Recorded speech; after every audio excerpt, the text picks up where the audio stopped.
A really strong girl. Pad is 28 years old. Alba is 32 years old. As merchants, they have registered together at the same time in the guild and are quite friendly with each other. Pad, wait, let me drink for a bit more. Idiot. Don't drink any more before going to work. Chapter 12. Hi there. Looking for a super cute and light-hearted novel to read? Check out Kuma Kuma Kuma Bear. As far as a slice of life novel go, this is probably one of the most solid, pleasant, and light-hearted stories with a rich and op MC. You can read it here. Chapter 12. Escort Request. Escort Request, is it? Yup. From the stories that I have heard, there are currently a lack of adventurers, right? Rina-san, who still has a sleepy face after going to the guild early in the morning, is who I asked for the request while having a confident look. I am definitely being stared at. I think I have already informed it to you yesterday, but escort mission belongs to intermediate quests. At least a D-ranked party would be legitimate. Not to mention you are just going solo, right? Are you really sure you can do this? Would actually being able to take down 6 bear wolves alone good enough? That is still much better if you compare to being surrounded by at least 10 thieves. It will be hard to fight while protecting your client. It's definitely impossible to do it alone. She always takes out a proper argument every time I find reasons to argue. Thinking about it normally, it is certainly impossible for me to do this alone, is definitely what she thinks, right? I don't that she going to back out of this anytime soon. But you know, are there any adventurers at the moment? Because this person is asking for an escort in the neighboring town. It can also be reached by a wagon in less than a day. I don't think that anything too dangerous would actually happen in that amount of time. HN and Tilda, you don't really want to listen, do you? She's just worried about you, you know. That's how it we not let her do it. Guildmaster. The person who came out from behind Rena was the examiner, Drew-san, whom I fought yesterday. Guildmaster? Good morning. Will the Guildmaster be doing examinations again this time? Good morning. I'm just killing time. Please do some work. I think he really should. Now, by the way Adel, you may end up dead if you trying to make light of escort requests, you know. It is several times harder than normal subjugations. Not to mention doing it alone. By that alone makes the difficulty drastically rise to B rank. I don't want to break the trust of that person. I will still do it even you say no. The adventurer in this city are pretty much useless at the moment. After listening to my words, they distorted their faces from the truth at hand. As expected, there's still room for negotiations. In regards to the Red Dragon subjugation, certainly it cannot be helped. But don't you think it's a bit too much collecting all adventurers to the point that there's nobody left going around the city? Here, take a look. It's the request for the Red Dragon subjugation. There is something funny about the request itself. Why is it like this? Why isn't there any rank restriction? So that's why even those beginner ranks came along. They didn't even listen when I tried to stop them. I also went to the Merchant Guild's Guildmaster to appeal to the Lord, but it seems that it was already paid in advance. That's why only people like you were left behind, and there seems to be no one else who's more dependable than you. Right? It seems like Drew-san is trying to let me hear it on purpose, but I just tilted my head. I know because of that fight, you weren't serious at all. Did you probably possess adjustment and hiding skills? You. As expected. He was able to notice it after all. Let's admit it obediently here. This will definitely be better than being suspected in a weird way. You've understood it well. I have been doing this for years, you know, and since I myself possess adjustment skills, I am familiar with people possessing it. So, will you do it? And the conditions are? Drew was broadly grinning and began to laugh. Geez. I can't call you with San anymore. Then this will be a quick conversation, and that saves me. I'd like you to prioritize requests that are nearing their deadlines. The degree of contribution for the city will be large, and it will also make you rank up faster than normal. The higher you rank up, the lesser you will need to hide your power. That is what you are expecting, right? Even though I don't really plan to stay that long.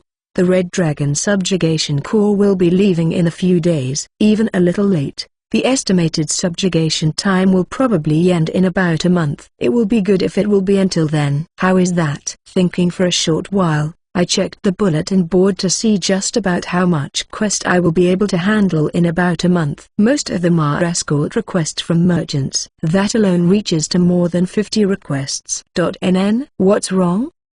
Well, it was nothing. It's fine. I'll accept it. But there are a few conditions. Alright, I will listen to as much as I can help. Just say it. Then let me borrow your ears. Whisper whisper whisper tilde. Certainly I will probably able to help with that. But persuading will probably be tough. Is that really possible? I'll leave that on your care. I will be escorting today until tomorrow, so I will probably return by afternoon tomorrow again, whether it is possible or not. It will be easy. Got that, Rena? Ah, yes. When Drew spoke to Rena, who was staring at me, she twitched for a moment. Sorry for surprising you for a moment. Please accept this request, then discard the previous status plate that was issued before, and we will be issuing a new one at a later date. Yes, I understand. Well then, I'll be going. When I got out of the guild, there were two persons waiting for me. The other one was Pad-san. The other one was, good morning Pad-san. So, is this person Alba-san? Ah, that's right. Oi, Pad, you weren't really joking? That's why I told you to relax for a bit. What on earth did you tell this person? Well, not like I would mind it. I got into a little trouble, but the request have been received. We can depart anytime if it's all prepared. So where is the cargo to be shipped? It's in the entrance of the square. Young lady, will you really alright with this? I will guarantee it. I give out a really confident face. Then Alba-san gave out a sigh, and then proceed to the square as it is. Then he gave out a signal by hand. Apparently everything seems to be fine. Well then Pad-san, I'll be going. He is a bit of a grumpy person, but he's not a bad guy. Please, I leave it to you. That's what I intend. Well, there are some things I need to do before reaching the square. Arena? What's up? Twitch, Arena. The moment she woke up this morning, she has been playing Shogai alone. I didn't expect her to be so into it in this way. I will probably not lose, is what I was thinking. I will be going to a neighboring town at a friend's request, and I want you to stay at that client's shoulder until we get into town. Tilda? Then I picked up Arena from inside the hood, and then she began observing Alba-san for a while, and then a few moments later gave out a smile. I'll do it, thank you. I'll be counting on you. Even if in the small chance that Alba-san may be attacked, Arena will be there to help. From the start I absolutely won't let anything pass by me. Seeing the status of monsters and Drew makes me think this is probably alright. So I did this. What are these? What is? Oh, that Revenant. Don't tell me you don't know about it. When we got into the square, 2 iron carts were connected behind a wagon. Most of them are filled up with emerald-colored stones. Are these Revenant ores? Well, here, take a piece. Wow, he threw a giant ore to me. How should I put it? Fast. Isn't that like receiving a pitch from a baseball player? As I grasped the stone, it feels like it's somewhat pulsating. It is certain that what's causing this pulsation and light glow is magic power. How is it stored? For now let's say what my impressions are. I can feel something pulsating, and I can also feel the magic power inside it. That is also called the beating stone. That will be a material used for making magic tools and weapons. A lot of blacksmiths have been waiting for this on the next town. I really have to deliver this to them, because they won't be able to live without it. That is certainly not good if delayed. Let's start at once. Then are the others still not here, huh? Other people? Oi, don't tell me I'm alone, you know? You're lying, right? Chu-chan? By the way, how much is a Revenant ore?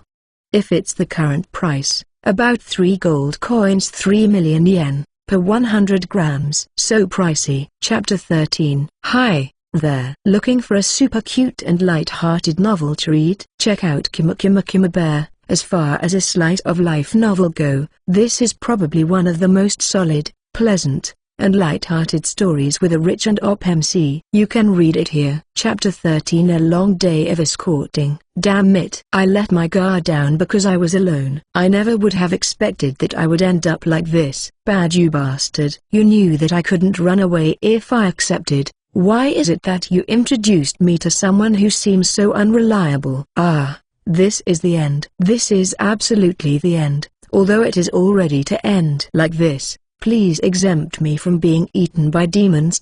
Driving the wagon with a really disappointed face and endlessly dissing Pad-san while ignoring me and was with a crying face was a middle-aged man. Even if my skills may look non-existent, I am still confident of handling this job, you know. Can you please stop crying? Let me tell you some interesting stories to kill time. About the life of existence is called fairies. The scholar from the past investigated. So are you interested? Are you an idiot? What are you sprouting now, you weird brat? 1 hour later, TL, sponge time card voice. Everyone likes banquets, you know, whatever kind of celebration it is, whatever kind of day they would call it, they would stupidly drink until morning and would end up with rainbows coming out of their mouths of vomiting, and yes, their vomits are all rainbow colored.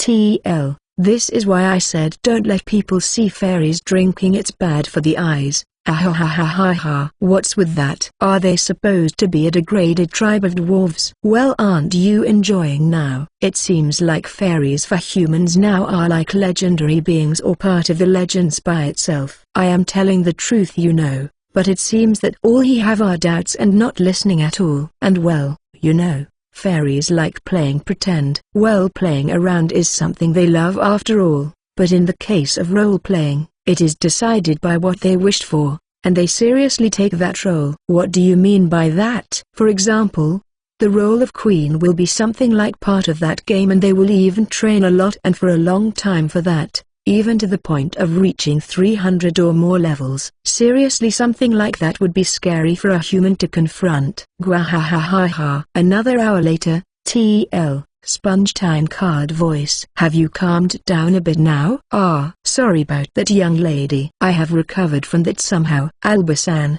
who's now holding his abdomen in pain, has now recovered from having a blue face, and has stopped trembling from laughing too much. Right now it's probably good to ask about that. Alba-san, I have seen for the first time beastmen in this country and in this town, but why are they all slaves? You didn't know about that? You see, several years ago a coalition was formed to destroy the beastman country. It is said that most of the beastmen that were caught was divided evenly by the countries that participated on the war and was all turned into slaves. Why was it destroyed? Sorry, but for us who from the bottom, we don't really know of the circumstances from the higher-ups. But I have heard that quite a lot of aristocrats and royalties have hated beastmen, but I don't really think it would be a reason for them to actually destroy that country. That sure is full of suspiciousness, since the reason itself was not clear and was not conveyed to the people. It seems like I can narrow this down to the people whom I can hand over the letter of Testania-san. Even if I made a mistake,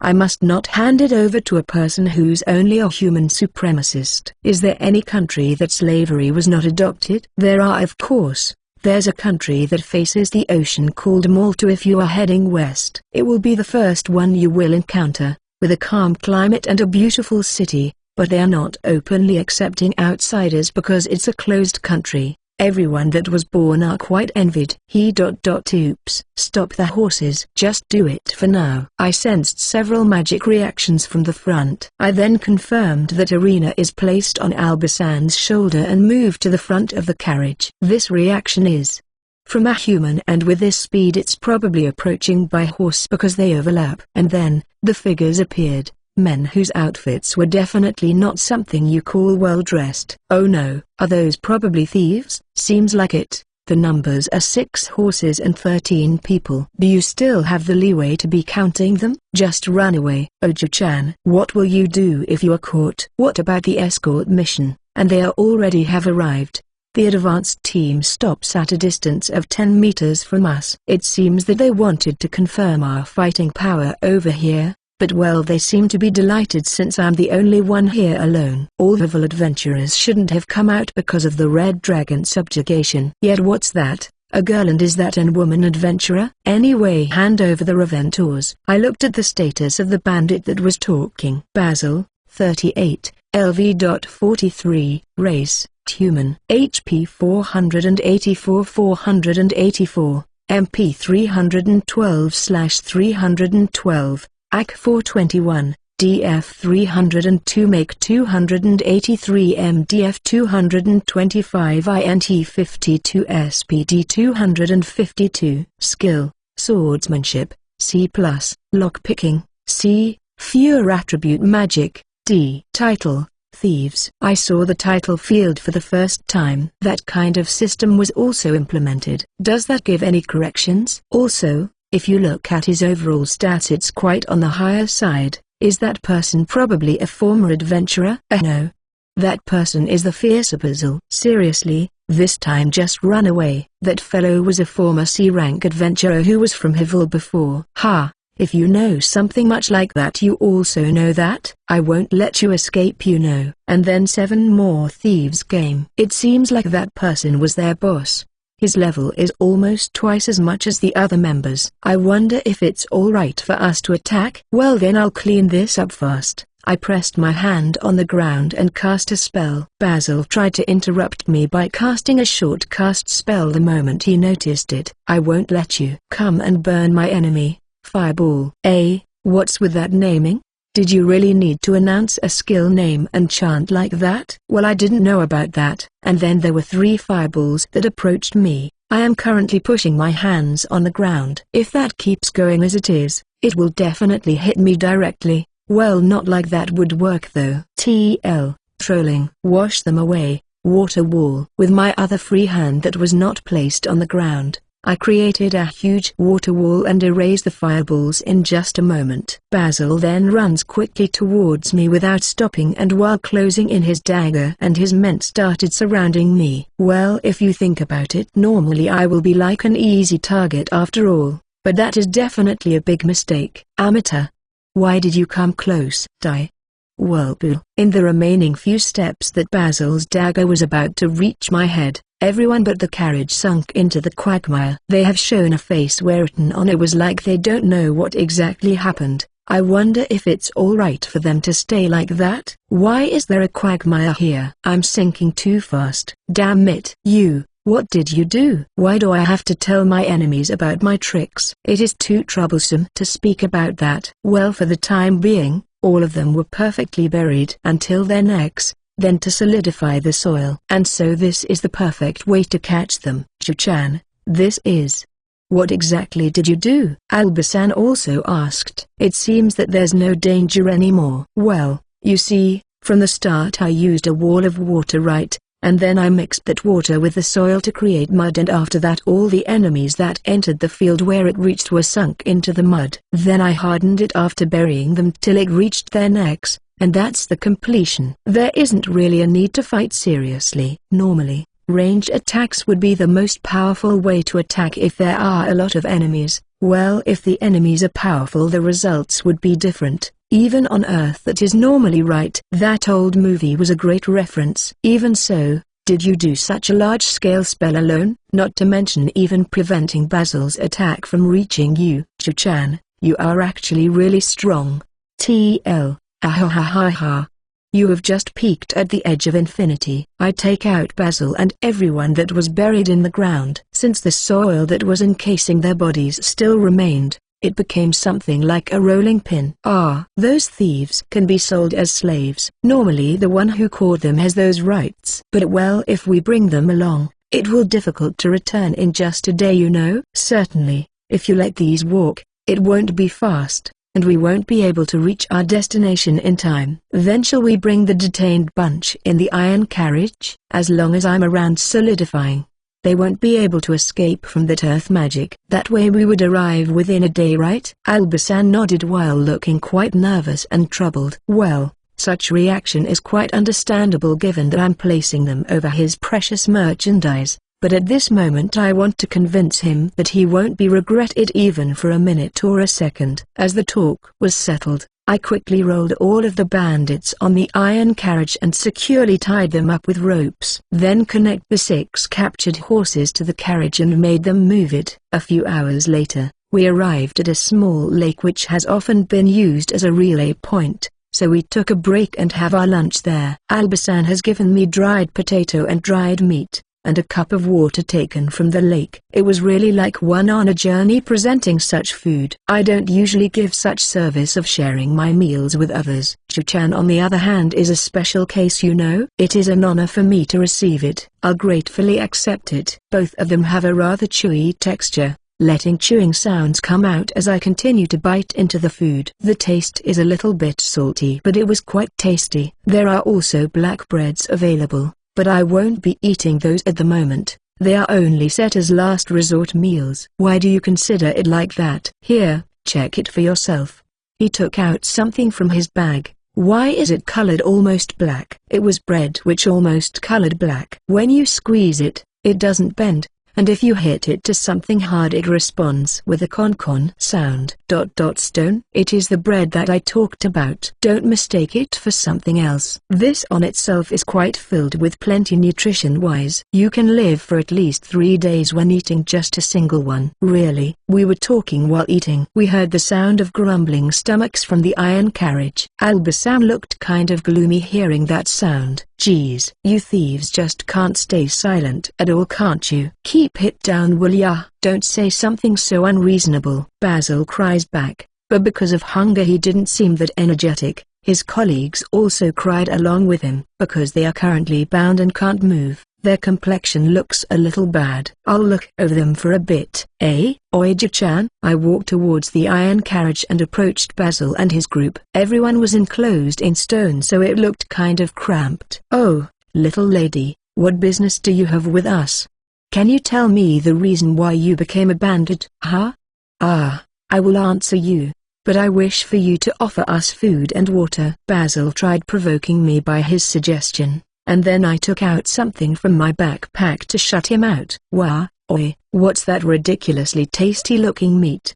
Grilled orc meat, because there's a lot and I can't finish it alone. I'm probably willing to give you a bite. That is if you start speaking up to kill some time. Albasan's eyes were staring at my back. I won't allow thieves eat something better than my own. No, not that. Where did you take that out from? From something on my back. As for the method of how it's done, that's a secret. Do you want some? The men both nodded hastily, and so the orc meat was distributed immediately. While being shaken by the carriage, I was listening to the story of Basil. Because he was not able to move, in order to eat, I released only the part covering his arms. That way, any plans of escaping would be dissolved. I wonder if he had not eaten anything this good for quite some time now. If I weren't mistaken, according to the merchants of Havel, I was considered as a former adventurer from that place. But I was also once sold as a slave. Because of that I wasn't able to return to the city and ended up becoming a thief. Why become a slave? It was because of a request. It was from a noble, but then I failed that request. It was an attack from thieves, just like what I do now. In the middle of the escorting the noble heading towards the kingdom, we were attacked. Some of my companions left me behind while others died. Everything else was taken, and as a penalty for that I was turned into a slave because I cannot reimburse what was taken. After that I was somehow able to escape prison and ended up as to what I am doing now. In other words, it was not because he have sinned and turned into a slave, but because of being useless, I guess. Did you dislike becoming a slave? Ah, yeah. I used to be pure in the old days, but because I wasn't sure who will buy me or realized what I will end up like if bought brought misery to my everyday life. But as I became a thief, at first it is good, but now I just feel tired and exhausted. Have you gotten used to it? Somehow, I already have. Listening closely to his story. What to say? Well, I did sympathize at first as he ended up being, but in the end he is still just a criminal. All of that was just to earn income for his benefit. I guess you will end up as a slave again, but I guess you can that you did your best. I guess I finally did get something good to eat. I won't let go to waste anymore. Well, I will kind of regret it if I wrap him up again. With this as excuse, he probably won't try and cut off my neck, I guess. Well, that's how it is. By the way, Basil, you were a slave before, right? And will be a slave again as expected, but can you tell me about slaves, specifically the difference in treatment between human and beastman slaves? Why do you want to hear about that? Yup, That's right. That's the reason why I offered you the orc meat in the first place, so speak up. Let's see, for humans the basic for men would be as labor force for mining, and sometimes as adventurers, just having underwear should be good enough. For women mostly end up in service jobs. They will be educated from the start and would end up as maids or something of lower status. There is also a high possibility of taking them along to dangerous areas if the slave is strong. In the case of beastmen, most male is brought because they have high physical talents. The women on the other hand were bought as pets. There is no way for them to be left to handle chores, but they might also be useful in adventuring. Are they properly divided depending on use? I guess some still end up good, but they also don't hesitate to drop their state really poorly. This irritates me. Did they somehow notice my dissatisfaction? The thieves' faces were all turning pale. Sorry, did I somehow show it on my face? It's because they are still for sale. Even if the beastmen sure have it hard. That's because they were a subjugated country. You can't help it even if you voiced out something about it. Every country holds validity in accrediting it. That ridiculous consent is already a common story. We, the humans, didn't really care about it. Why do you dislike it so much? Well, is this the limits? As for the information I was able to draw out, the beastman is being treated far lower than any human being. But I wonder if it's alright to judge the country with just that. I thank Albasan after hearing all of that. Chu-chan, you surely are a strange one.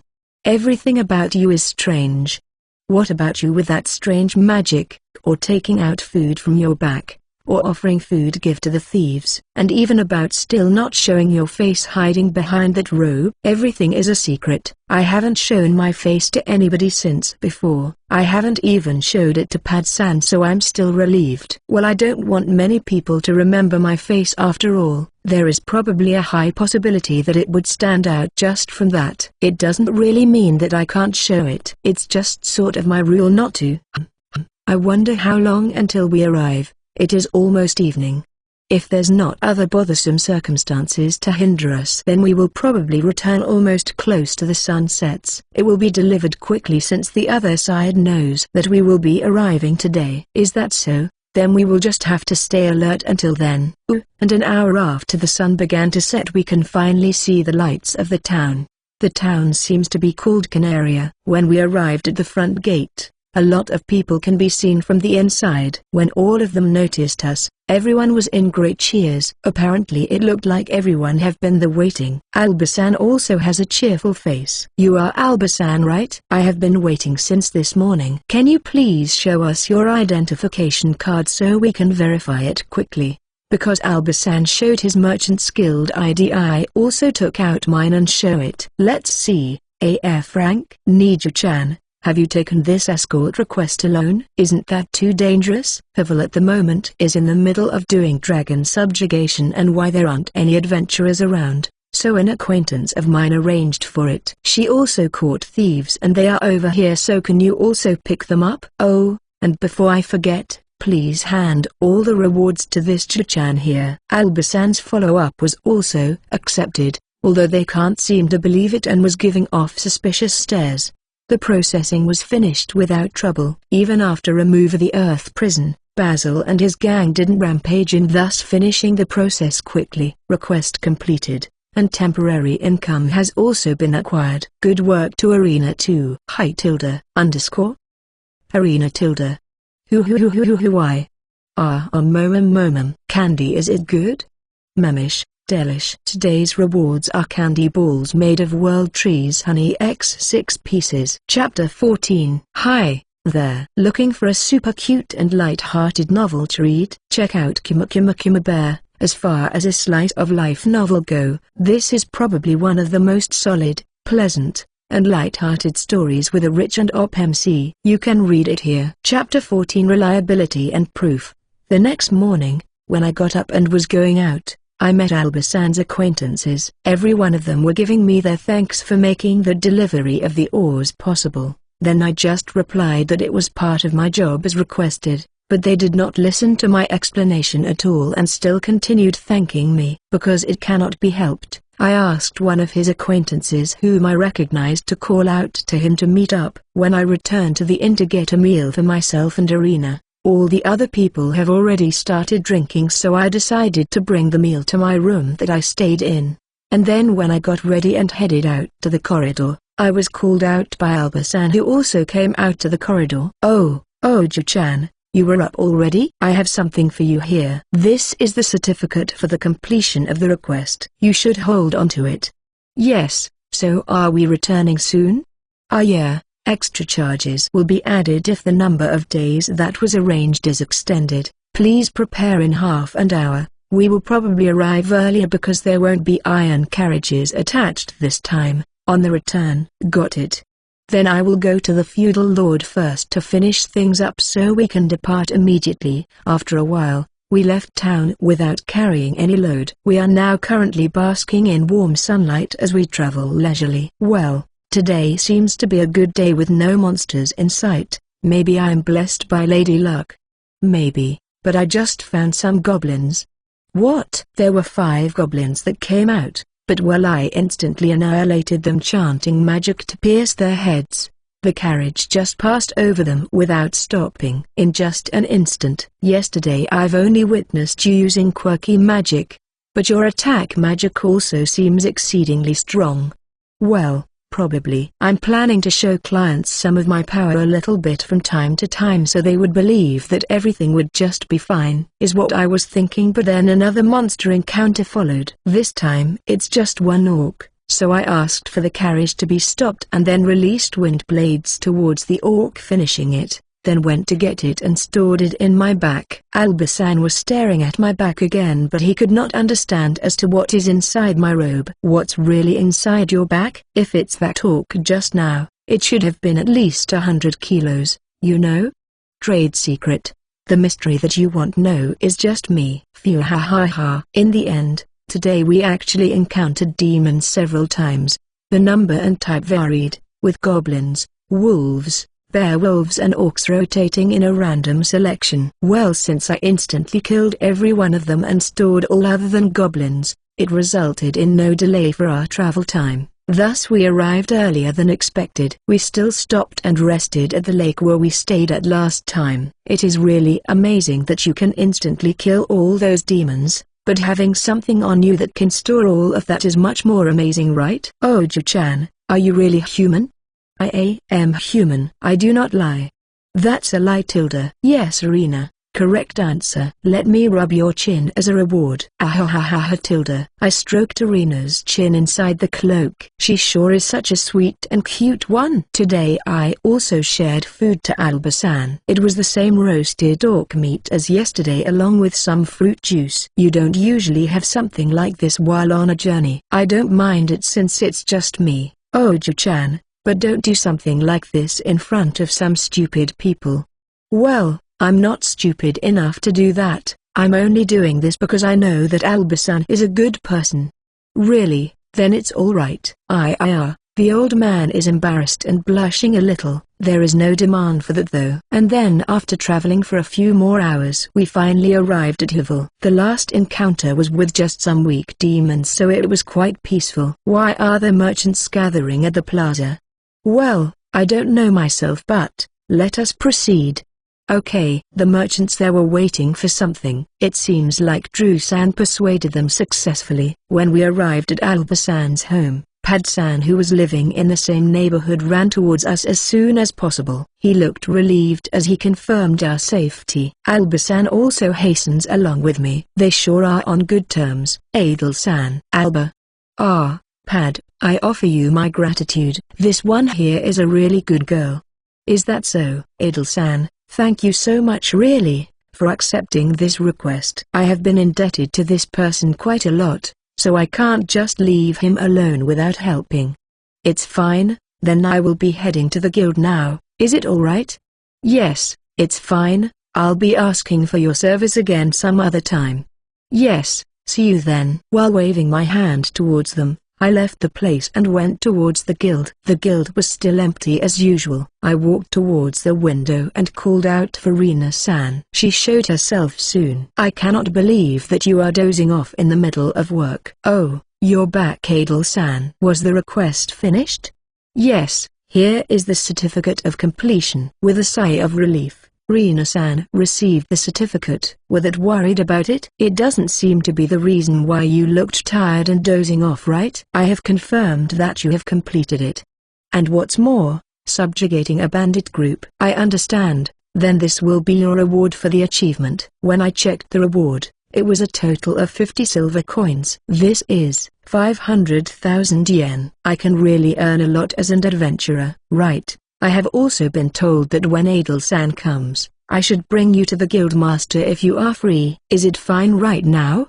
It's fine. So are we going now? Yes. Please follow me there. I was brought to a big room in the guild. When the door opened, I saw a mountain of papers spread all over a desk and placed in front of Drew-san. Perhaps noticing us while buried on the other side, he only showed his face to greet us from that place. Oh. You have finally arrived? Well, I didn't really worry about that at all. You look really tired though. I picked up one of the papers and read through it. Most of it were complaints towards the guild. The Adventurers Guild already explained what the adventurers are doing. I did explain to the leaders and even the feudal lord. But everyone that I've recommended didn't have the courage to take it. Still, a proposal I submitted has been approved. See this here. What the guild master passed me was a request designated for one person. Everyone has already gathered at the plaza and is ready to move out anytime. You can depart as soon as possible. I've been expecting this, so it's fine. I have convinced most of them, but there are still some stupid ones who need persuasion, so do be careful. Hi. I'll be going then. By the way, here is the content of the request. Merchant Guild escorting, designated request remuneration, 60 gold coins. Contents, escorting multiple merchants belonging to the Merchants Guild. Completion condition, escorting to Canaria, with shipment along, protecting all of the people. No designated rank, no number of parties required. Only I alone can do this request because there are currently no adventurers in Havel.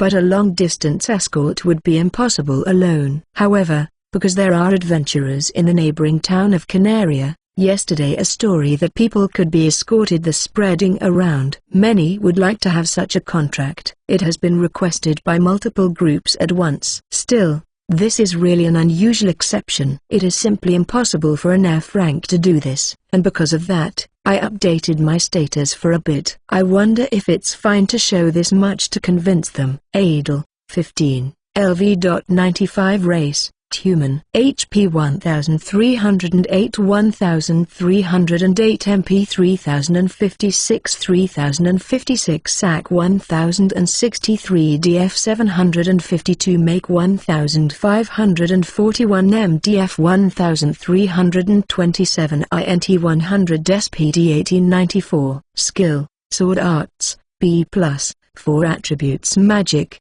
A, cooking, C+, adjustment, A, concealment, A+, detection, B. When seeing that, the reaction around was quite funny. Rina-san's jaw dropped off as if it was dislocated. It seems that such status would already be worthy of A rank going by adventurous standards. There aren't that many humans who can reach that high. That really surprised me. It is safe to say that the power and level are not a problem, so they should be quite relieved. Then I will go along to help explain them. Ah, you also have been promoted to rank E. Don't tell me about something like that so suddenly.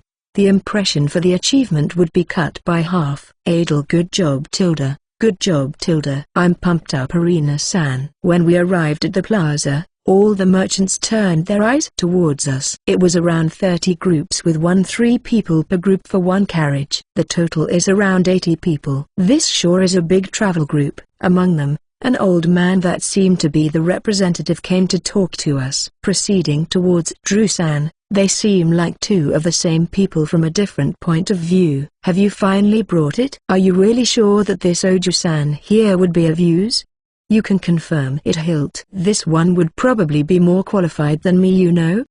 If what you say is true, then I'll leave it at that. And then I showed my status board to the old man called Hilt. He then turned towards me while raising an eyebrow. He has the looks of someone who couldn't believe it. Is he aiming for a discount or something? Little girl, you were called Adel, right? Can you demonstrate your magic? If you can, then do something that might be helpful for this request. That way you can convince us. Is this bullying? Drew-san also stood up and was glaring at Hilt-san, but Hilt-san seems to just brush it off. You see, even if this is a dedicated request, I just want to verify it with my own eyes. There are lives of merchants at stake here. If I deem it to be not enough, then that's the end of it.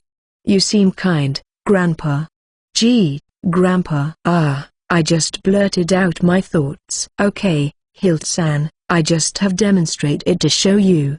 Yeah, right. For a bit I imagined what magic I would use using fairy magic. Make a mirror of myself as water dolls, reflect me and keep increasing as the number of those who are powerless. After chanting, I started walking while leaving behind shapes resembling my own figure. I went around the merchants and created a total of 160 water dolls. Each of them had a sword and stood still.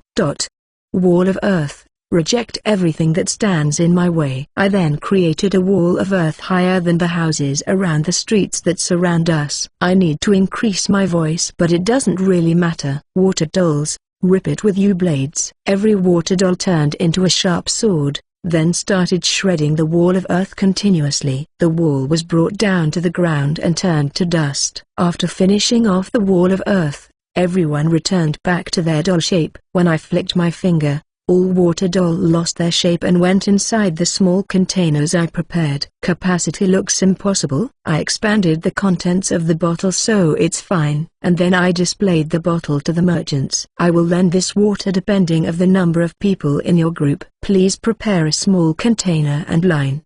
Hello? Why are all of you in a flustered state? Don't you need any of these? When I was in the middle of thinking about what happened, I was suddenly assaulted by everyone with great momentum, each holding a water bottle in their hands. Oh, the pressure. That was scarier than fighting with a demon.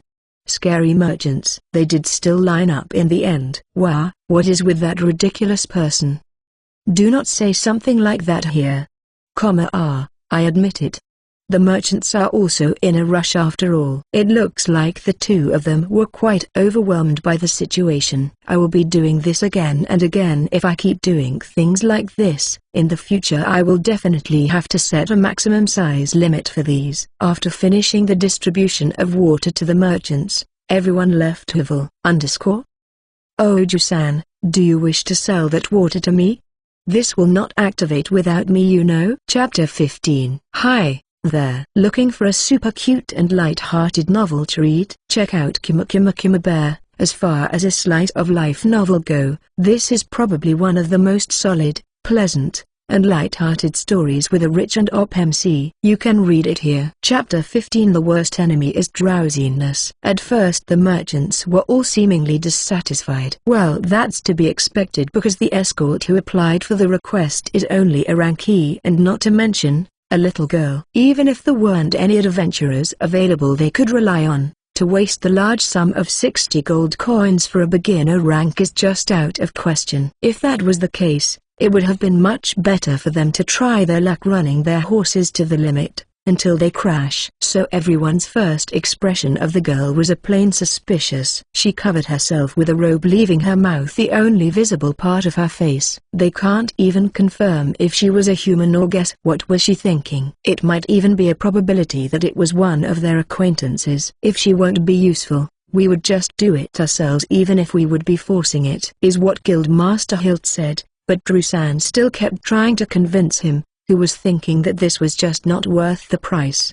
But then the girl in white clothing stopped them to prove herself by doing something way beyond their expectations. All the merchants stared at the girl, waiting for what she would be showing off. However, what she displayed was not something plain or easy to understand, but something outrageous. It was something that made even their common sense break down despite being merchants that could consider to be wise. An easy-to-order flexible water doll that could turn into a sword capable of slicing an earth wall as if it was made of paper. They stared at the sliced wall which was about a meter in thickness, then to the 160 water dolls that destroyed it. It is something that even a great wizard couldn't do. More like, It would impossible for them to even attempt it, and because of that, the merchants immediately accepted. They were forced to believe that with this girl their safety would be secured. And for them, that belief will become a reality soon. And now we return to the current situation, where everyone is resting near a lake. At that moment the ground suddenly started shaking. At first they thought it was just a small quake, but it was getting stronger, and soon the cause of it came into the view of everyone. A horde of demons. Look at the size of it. The total number of wagons is 30, forming a very long line.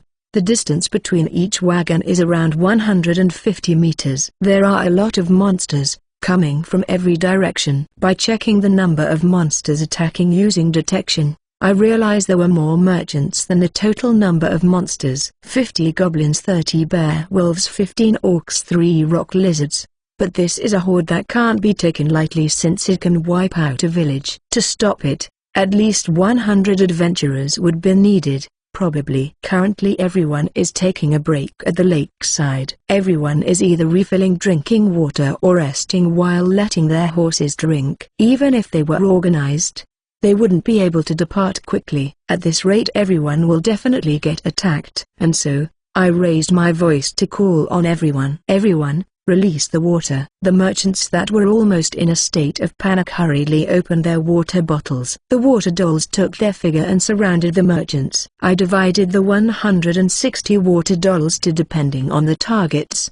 10 for the goblins, 30 for the bear wolves, 40 for the orcs and 80 for the rock lizards. There were a lot for the rock lizards because they are the strongest ones among the monsters. Nameless, 1, LV.42 race. Rock lizard, HP 2633 2633, MP 754/754 ATK 364 Def 1235 Matk 295 MF 1456 INT 28 SPD 95. Inherent skill rock skin. Skill none. Rock skin inherent skill common to rock type monsters. It gives defensive correction, increasing it around 8 meters in length and walking on 4s. It has a robust white rocky skin covering its body, and because of this inherent skill, even non-san would have a hard time killing it. Some of the merchants were crying and screaming in despair. For now I asked the merchants near me as to what they know about the monsters. 3 rock lizards coming out at the same time.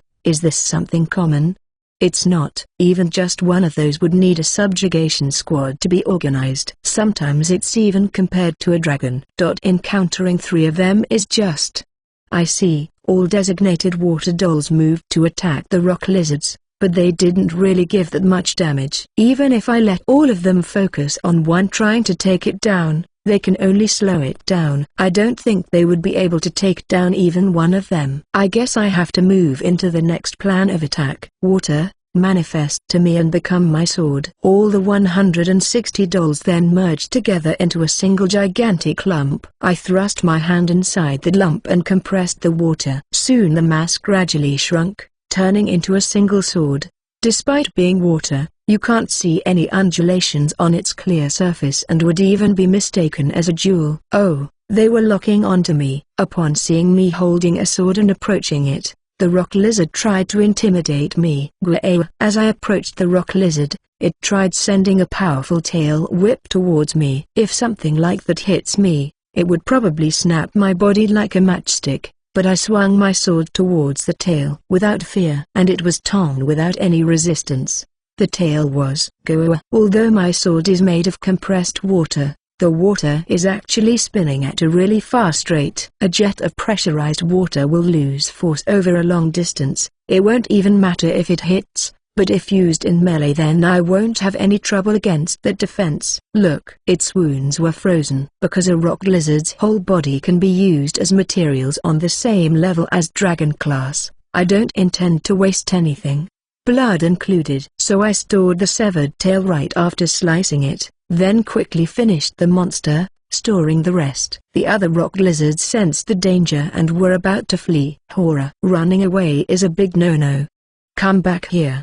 The 2 that were trying to run away were also finished off by slicing their necks and stored immediately. Well, In that short battle I used a lot of MP. After finishing everything my MP was decreased by around 100k. Now then, is anybody in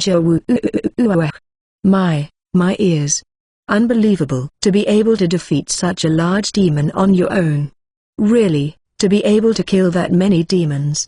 It's a magic I haven't known. Please let me know about it. Also please sell the rock lizards to me. Everyone was showering me their praise, but I wonder if there's enough time for us to depart like this. Can you sell me some of those rock lizards? It's here. Instant money. They are really the embodiment of commerce. Every one of them is really the very idea of a merchant. While I am storing the remaining monsters, the merchants also preparing for departure, and then we finally departed. I was asked by them where am I storing all of the materials, but I just answered that it was something like a dimensional storage bag. I showed only a part of it behind my neck without actually exposing anything. In the battle earlier, probably everyone was certain that I was the one manipulating all those water dolls. Actually, all the precise movements are thanks to Arena. Molding the water into water blades, also keeping the water in the containers, and maintaining their shape is also because of her. So it won't be an exaggeration to say that this victory is thanks to Arena.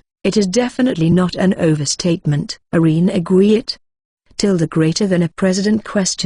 It was already turning dark, so we decided to camp out for the night. I was speaking with an elderly merchant who was also the representative of the leading group. By the way, today's menu is rock lizard steak.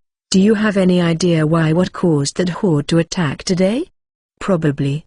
They were attracted to the magical power of everyone, because we came out of the city in such a large group. They got confused from detecting the large amount of magic power that their instincts kicked in and decided to attack. Then again, those that actually noticed my presence tried to run away, but I didn't let them escape and finished them using the water blades, so I don't think there's any reason they attacked that matters though. Anyway, we will depart towards Canaria earlier tomorrow in the morning, so let's have the horses well rested for today. Alright. I agree. Is it okay if we depart right after sunrise tomorrow? That's alright if that includes preparation for departure, I guess. By the way, I want to deploy a barrier of either water or earth for tonight. Which do you think is good? If it's water I will detect any monsters that come in contact with it, but with earth I can physically block them. I don't want the horses to be cramped up and end up slowing us tomorrow. So is it okay to request for the water barrier? Still, it's really amazing how you are able to use such magic. Got it. Then good night, Tilda. When I am about to enter my tent, I spread out a water barrier covering everyone. Even if something tries to invade, it will be detected by the barrier informing me. Using this is really convenient, having a flexible shape, tasteless, odorless. It is also excellent to use as a trap. Applying this in places with plenty of water makes it really useful for subjugations. Then Arena, I'll be sleeping first. Good night, Tilda. Nighty, Tilda. Early, way too early. Kishin, wish hun, zush. Kishin, wish hun, zush. I got up several times during the night, but since they were all just goblins or wolves, I subjugated them as quickly as possible. But this is really a big mistake. I can't sleep. Yoo-woo morning, Tilda. Morning, Adel, Tilda. Yes, morning. Though I haven't really slept well, I am about to fall asleep at any moment now. When I finish this request, I will definitely sleep a lot, and please don't wake me up then. I saw Tilda. That's good enough reply, I guess. Oh, Ju-chan, you seem groggy and out of it. Are you okay? Ish fine. I'm just bad in the morning. Let us move. Okay, then let us depart. With confirmations from the leader, the last sprint began. Were you concerned about my physical condition? The moving speed was much faster than yesterday. We also encountered a few demons along the way, but they were just on the level of goblins, so we ignored them and continued moving. A few hours later, when the sun was at its peak, I could finally see the city.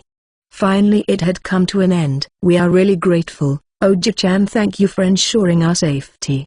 Not yet, you can give your thanks once we enter the city. Ha ha ha ha, such an enthusiastic and dependable one. We finally arrived. When entering the city, You need to present your ID in the gate. But with a big group, it will definitely take some time. So during that time, I continued securing their safety until everyone was inside the city. Now then, let's see. While staying in place, I concentrated on my detection, but the only one left behind was the leader's wagon. I've confirmed everyone's safety. Thank you. The request was completed perfectly. Can I have the certificate now if possible? I'm really sleepy and want to go now. Oh, then here, please accept it. After confirming the certificate, I also joined the others and went into town. I look suspicious from the soldier's point of view, but when I showed my ID and the certificate the leader had given me, I got in without problems. I am really sleepy, so I'll be sleeping at the inn for today, so it's our farewell here. Please take a good rest. See you then. After saying our farewells, the leader moved towards the circle of merchants. I also made my way towards the nearest inn in a hurry. So sleepy. Time to sleep. _. Peki. Pechi. A 24-hour Shogai challenge was started by Arena alone. Arena playing also somehow saddens me. Chapter 16. Hi there. Looking for a super cute and light-hearted novel to read? Check out Kima Kima Kima Bear. As far as a slice of life novel go, this is probably one of the most solid, pleasant, and light-hearted stories with a rich and op MC. You can read it here. Chapter 16. Canaria's Adventurers Guild. Anne. I slept well. Looking outside, the sky was bright and clear. It seems that I've slept for a full day. I forgot to prepare food for Arena. Wow. What did you do yesterday? Did you go out without me? Shogai. Was playing because I don't know what else to do. What time is it now? Have you been playing Shogai all this time? Seriously? Did you even forget that more than 24 hours have passed already?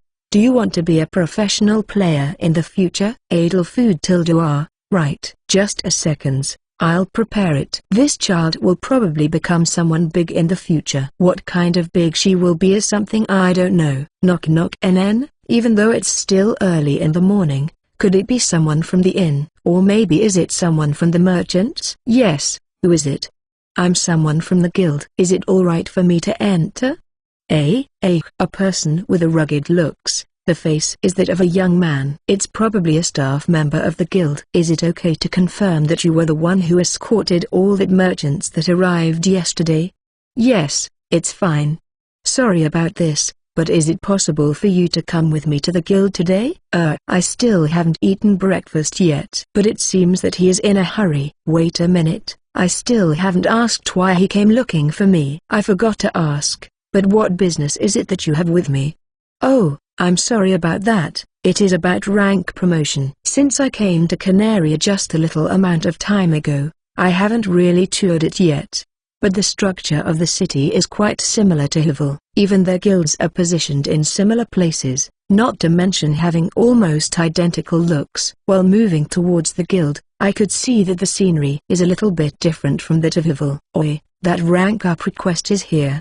Stupid. You don't have enough party members to take on that. Hey receptionist-san, can you suggest quest for a beginner like me today? There's no quest for medicinal herbs. I guess some other magical materials should do. The adventurers seem to be struggling to find a good quest in the guild are really noisy. The receptionists are also good at their job, and can easily deal with a lot of adventurers. This sure is amazing. I think this is just normal around here though. By the way, let us enter here. Normal is it? Yup, normal sounds good. Normal. A young man was sitting inside the guildmaster's room. The moment I turned towards him, he showed me a smile, but I got a bad feeling about that. I have been waiting. Vanua 25 LV.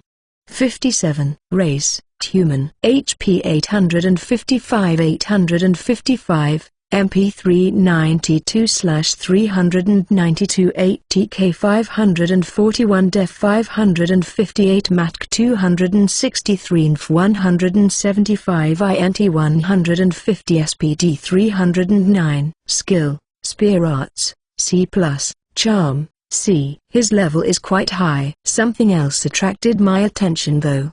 Is it because he seems to have activated that skill? charm attract and control the target on which the skill was used with certain probability. Success rate will depend on the attractiveness and level difference of the target.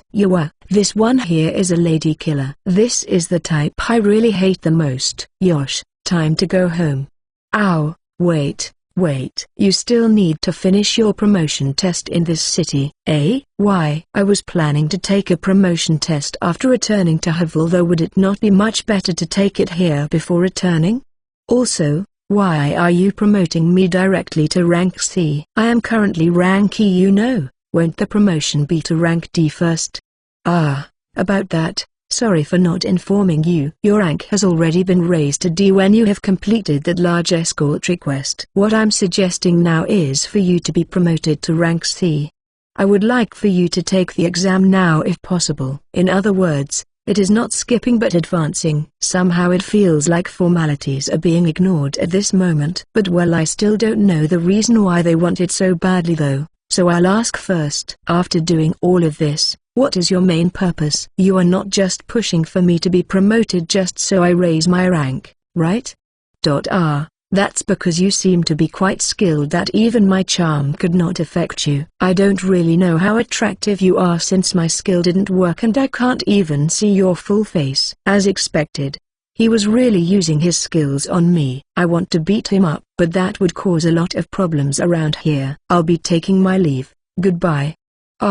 Sorry about that really, but please could you wait for a bit? I'll be telling you the real reason now, so please stay for a while. Designated request for a certain rank? Yeah, at the moment, there are no intermediate rank in this town. It would be either beginners or advanced ones. Won't it be fine if you just promoted some random rank D adventurers or make them take the promotional exams? That won't do. Even if I do something like that, they will be sure to fail the request. I confirmed the request contents. What does this mean? Fighting contract, designated request reward for completion, 130 gold coins. Request content, a contract for a duel that will happen in the city. The opponent is the leader of the Knights of Canaria. Completion requirements, defeating the knight leader. Designated taker, a person who have been promoted to rank C. Solo. Designated number, 1 person. Isn't the content a little too specific? Yes, that is exactly why. In general, the rank of an adventurer would be a clue towards their strength or of their party, but in this case it's different. A normal rank C from a party would have no chance of winning. Only someone who got to rank C solo or higher. Adventurers working solo are quite rare, even if they can challenge strong monsters. The efficiency is bad. Not to mention the amount they can carry would also be limited, and it would really take a lot of effort to escape when they are surrounded. That is why they mostly join parties. People like me are not really good with socializing, and there are those with some personality problems. Not to mention that such troublesome people won't be able to rank up that easily. I have been hearing rumors going around since yesterday. They are about an adventurer girl who escorted 80 or more merchants and even defeated a rock lizard alone. What I thought at that time was that, the heavens have brought me blessings. Is that so? Then that's how you were able to know my whereabouts, because of the rumors yesterday and send that person call out to me. Oh, so you got the gist of it? Sorry about that, Chimera. You may go now and take a rest. Yes. Chimera, the one who guided me here, left the room in a hurry. Oi, you didn't have to rush. You see, if you don't take the request, there will no one who will be capable of taking it, and once it fails, the Earl, who is the feudal lord of this town, will have to fire me, which to me is still acceptable. But the next person he plans to replace me is that knight leader, which I really would like to avoid at all cost. Why do you hate that? Why, you say? It is quite obvious, you know. What do you think would happen if the Adventurers Guild, which is the symbol of freedom, get under the control of the feudal lord? What awaits the adventurers would be nothing but exploitation. I see, because in this world, such thing is easily allowed. I could understand his standing a little. So this person was also thinking about the welfare of the city. My first impression of this person was definitely that of a no-good person. If there are such circumstances, is it fine for me to receive it? What about my previous request that I still haven't finished? If I can't return my completion to Havel, and for me to delay it for a day or two. Regarding that situation, let's solve it using this here. When I looked where he was pointing, a full-length mirror was there. By the way, something like that was also placed in Drew-san's office. This here is called a communication mirror. Only guild leaders can use it, so if it's about reporting your request completion, we can use this to report to Havel's guild leader. Well, using it this way is usually not permitted, but with Drew-san it will probably be fine. I don't know if it will be alright though, but I guess it's worth trying. When Vanua-san operated the mirror, on the supposed reflection I could see Drew-san from the other side. Hello, this here is the guild leader of Canaria's Adventurer Guild. Is Drew-san in? Anne, what is with the annoying communication using the mirror even though I am busy at the moment? Vanua, is it? What do you want? I have something to discuss with you. Can I have your time for a bit? After talking about me and my request completion certificate, Drew-san voices out a deep sigh and then nodded vertically. It cannot be helped, I guess. Letting an aristocrat take control of that place is bad. Can I have a word with Ju-chan for a bit? Is she around? Sorry about that, it seems I'll be returning a bit late. Ju-chan isn't in the wrong here, so it's fine. Please do lend a hand to the guild leader. Things will be easier for him if you do so. Understood. Then after a short time, the view from the other side disappeared. There is a time limit on using of that. If used once it won't be usable for a whole day. Anyway, do you want to have your promotional exam soon? I'm fine, but what about the ones whom I need to fight? Of course that would be me. Even if other people would do it, they won't probably be a match against you. Underground training area. Weak.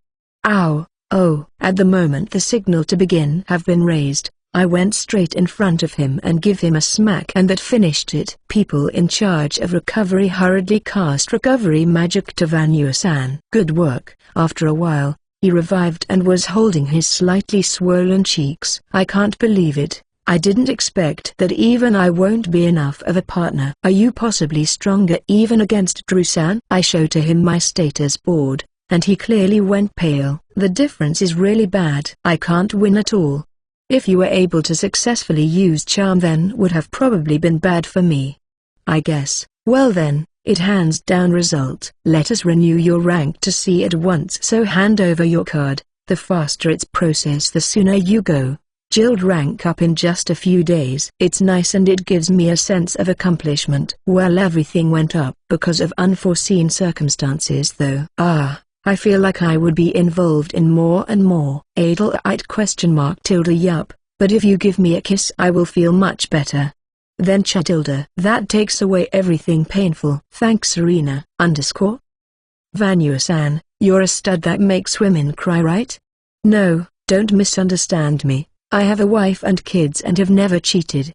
My kids. Daddy will be home soon after Daddy finishes all his work for the day. Chapter 17. Hi there. Looking for a super cute and light-hearted novel to read? Check out Kuma Kuma Kuma Bear. As far as a slice of life novel go, this is probably one of the most solid, pleasant, and light-hearted stories with a rich and op MC. You can read it here. Chapter 17. A noble for the first time. With Vanua-san guidance, we went to the district where nobles live. It was surrounded by walls different from the ones surrounding the town. As expected, it was mansion. I have been thinking of visiting such place before, so I was kind of excited about entering one. I'm Vanua, the guild master of Canaria's Adventurers Guild. We would like to have an audience with Erlastil. Understood. Please come inside and wait for the time being. After being allowed to go through by the guard, we were greeted by a beautiful flower garden. Looking closely, I could see flowers resembling roses but in varying of colors. I can feel its elegance. Is this the hobby of the lady of the house? I guess that's a hobby fitting of a noble. I think this is a good kind of hobby. I also agree to that. Flowers are a symbol of love. We then went inside the mansion and was guided by a maid. There were seemingly high-priced items displayed all over the place.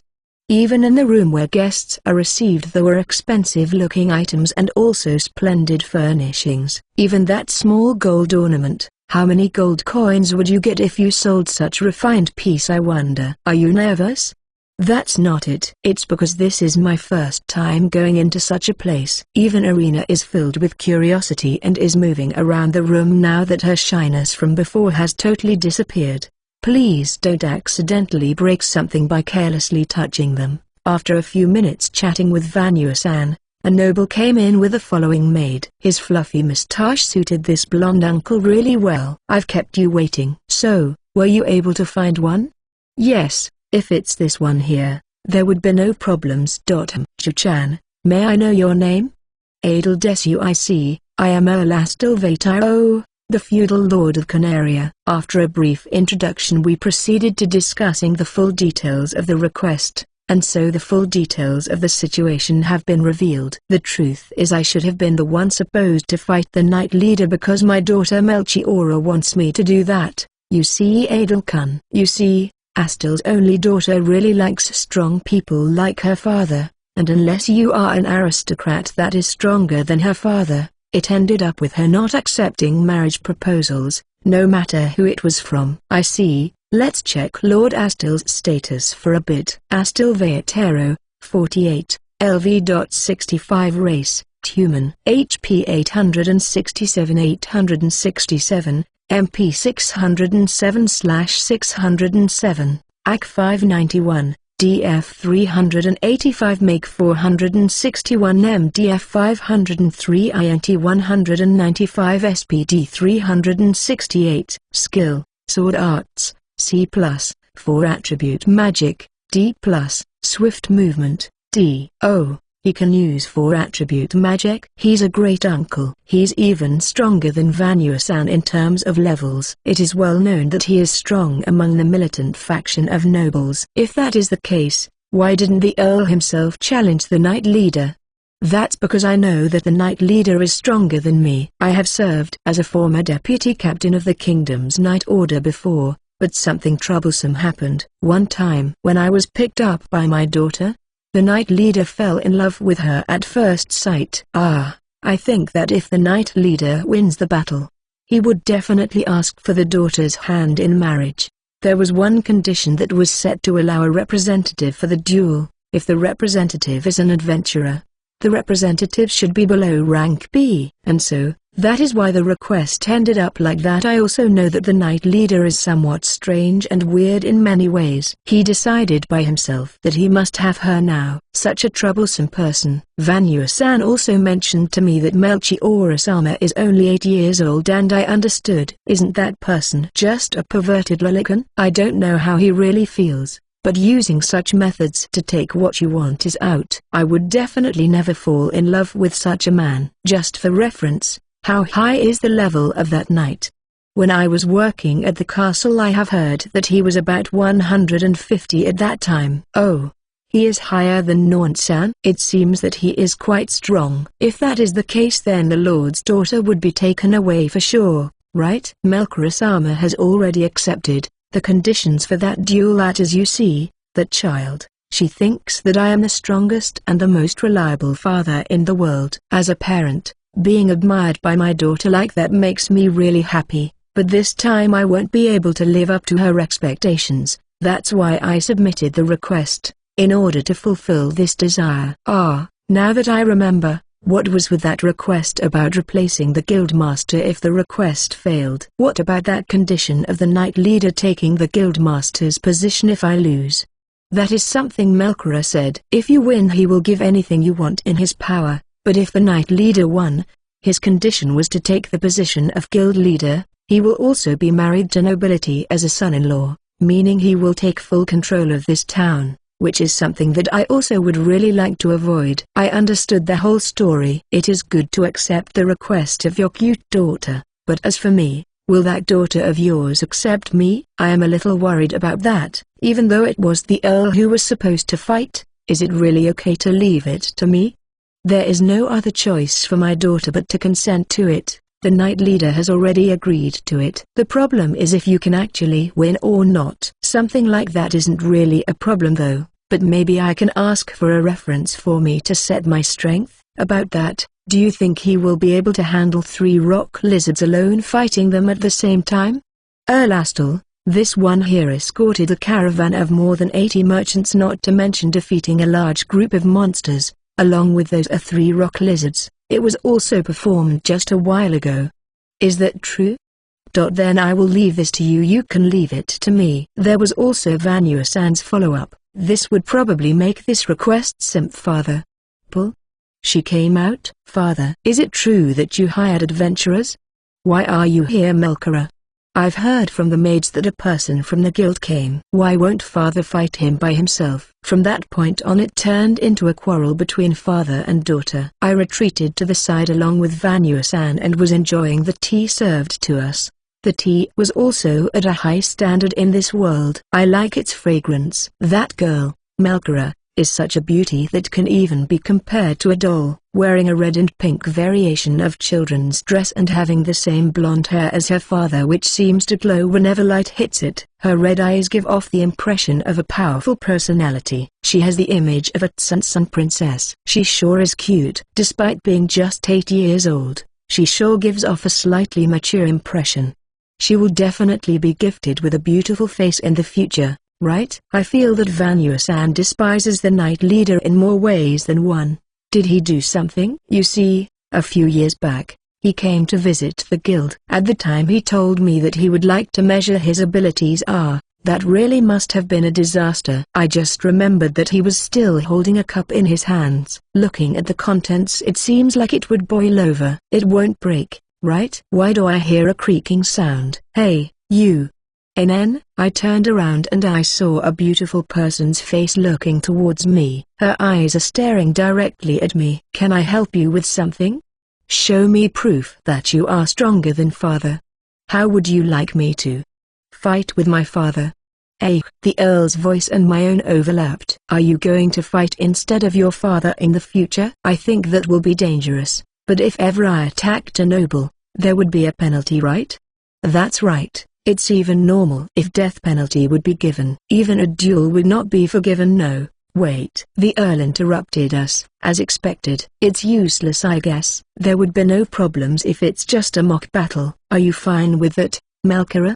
Yes, Father. So you're a daddy's girl. I'm kind of worried about your father. The Earl took off his robe and picked up his sword. Sorry, this is the only way for me to convince my daughter. You see, I would like to do this seriously, but I will be saved if you could somehow help me out here.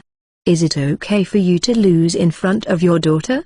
If it is for my daughter, I won't mind disgracing myself. This one's a lost cause too. I don't really like doing this, but I will still do it. We went behind the back of the mansion where there was an open field that was used for training. It is as wide as the underground training area of the guild. This place is used by the Earl's Knight Order to train, but currently it's half empty. When the Earl shows up, the knights stopped their training and aligned together. It seems that the Knight Order is quite well organized. Oh, Earl. It's still not yet the time for us to fight. A man who was at the forefront came to greet us.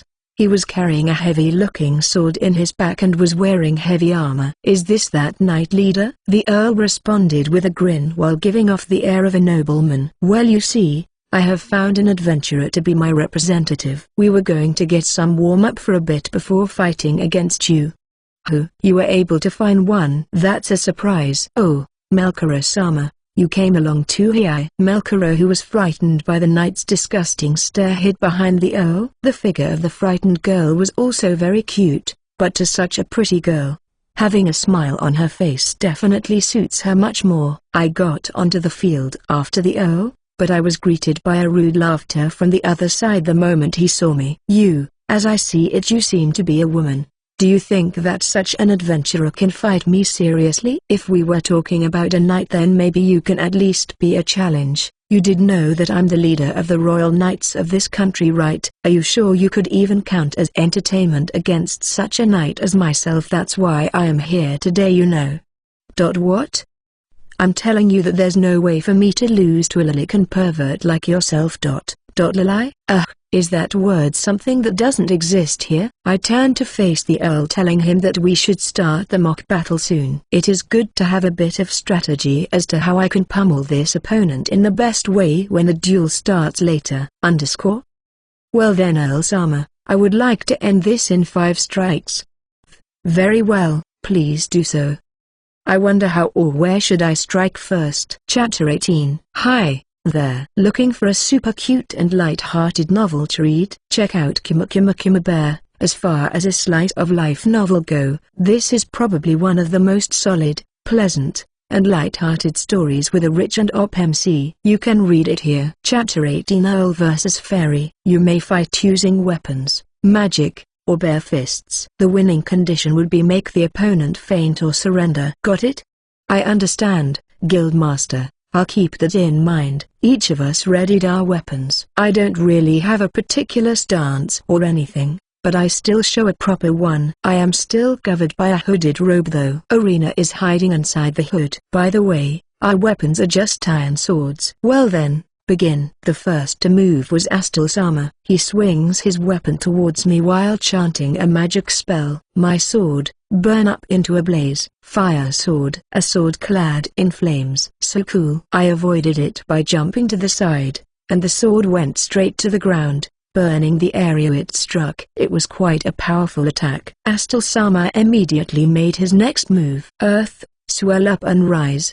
The soil where I landed rose up and I lost my balance. Then the same fire sword was coming for me. I tried parrying it with my iron sword. My sword was easily chopped. The chopped area got melted by the heat. I won't be able to use this anymore. I have been using this sword since the start of my journey up until now, but I guess it cannot be helped. I put away my weapon and took another sword out from my back. What is that sword? That sword he mentioned is a white sword. Literally white all over, including the blade, the hilt and all other parts are all completely white. This is one of the weapons sleeping inside the depths of the storage room in the fairy's town. It looks like a normal bladed weapon, but in reality it is not. While casting with a special chant I stabbed the sword in the ground. Order of White, crush thy enemies in the name of your king. Night Maker. A magic formation manifested centered at the place where the sword was stabbed, and then the sword slowly sunk into the formation. As I poured magic power,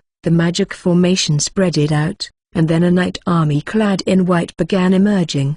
There were around 30 of them standing tall at a height of 2 meters. All of them were equipped with the same sword that I just used. Wow!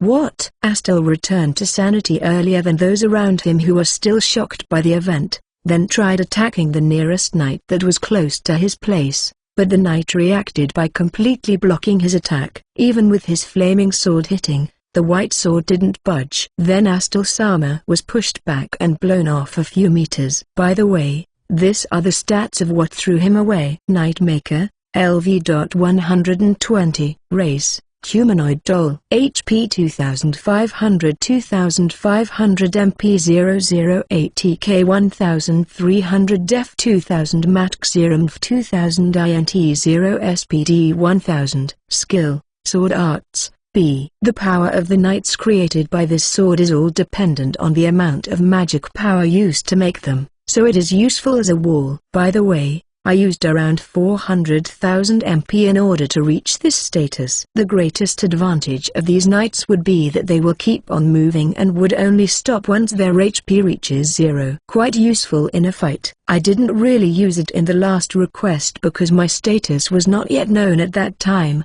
but well, this time I can just pass it off as a magic tool that no one knows about, so I won't be exposed. Probably. Astal Sama was being assaulted by the knights and was getting cornered because of the difference in status. Considering there is also the weight difference, his retaliations were halved, and my win is just in a matter of time. The knights will continue fighting the designated target you specify autonomously, and their power will be in accordance to their status. And as expected, if there is a great difference in both status and skill, the result will be as follows. The sword strike that Astal Sama delivered using his all was deflected and countered by the knight, making him let go of his sword. Then the knight's sword was pointed at his neck. While haggardly breathing, Astal Sama raised his hands. I'm surrendering. It's your win. That. Father lost. Melchiora was staring at us after the conclusion of our fight. Well, it was you who told me to do this, you know. But well, She can definitely understand the power of Night Maker. Astal-sama was in a rugged condition after that. Well, if you think about it, fighting 30 of these at the same time and being able to last that long should be good enough. With a pale face, Knight Leader Darius was trying to conceal his trembling limbs. Well, let's leave him alone for now and go towards Melkora. I wonder what would be a good to say in this situation. Melkora-sama, I received this request for you and your father. You may have ideals about your father, but there are many people way much stronger than him in this world. You can just admire him as a brave one, and keep that part of your father as is. It's not like you admire your father just because he is strong, right? Of course, I know about that. If that is so, then can you leave it to me this time? I will beat all those who oppose you. I walked towards Darius along with the Night Maker. The members of Darius' group were overwhelmed by the Night Maker and they moved back as I came closer. It seems like it would be hard to talk to them when they are this intimidated, so I released the summon, returning it back into a single sword and put it in my back. Well then, next will be against you. Wait. Do you think such a thing would be allowed in a duel? That won't display your battle skills. This is a magic tool that works when supplied with my mana though. Also, it needs a lot of mana to activate. Haven't you experienced fighting anyone using a magic tool in battle? Well, you don't have to worry about that, because I won't be using this in our battle. Your only opponent will be me. After I said those words, liveliness seems to have returned to Darius' face. It looks like he felt that there was room for him to win. The groupies who backed away also looked relieved and came back near us. Then, be sure not to regret that you didn't use it. Yeah. By the way, there is still one thing I would like to clarify first. Hey, why were you aiming for Melkora-sama? Isn't it quite obvious? Darius sneered and spoke out while grinning. If I am able to acquire her, I can of course be the next successor of the O, and I will also be able to control the Adventurers Guild. I can put all the adventurers in this town under my control. What else do I have to think about when I can control the whole town myself? In other words, it was not love at first. Sigh.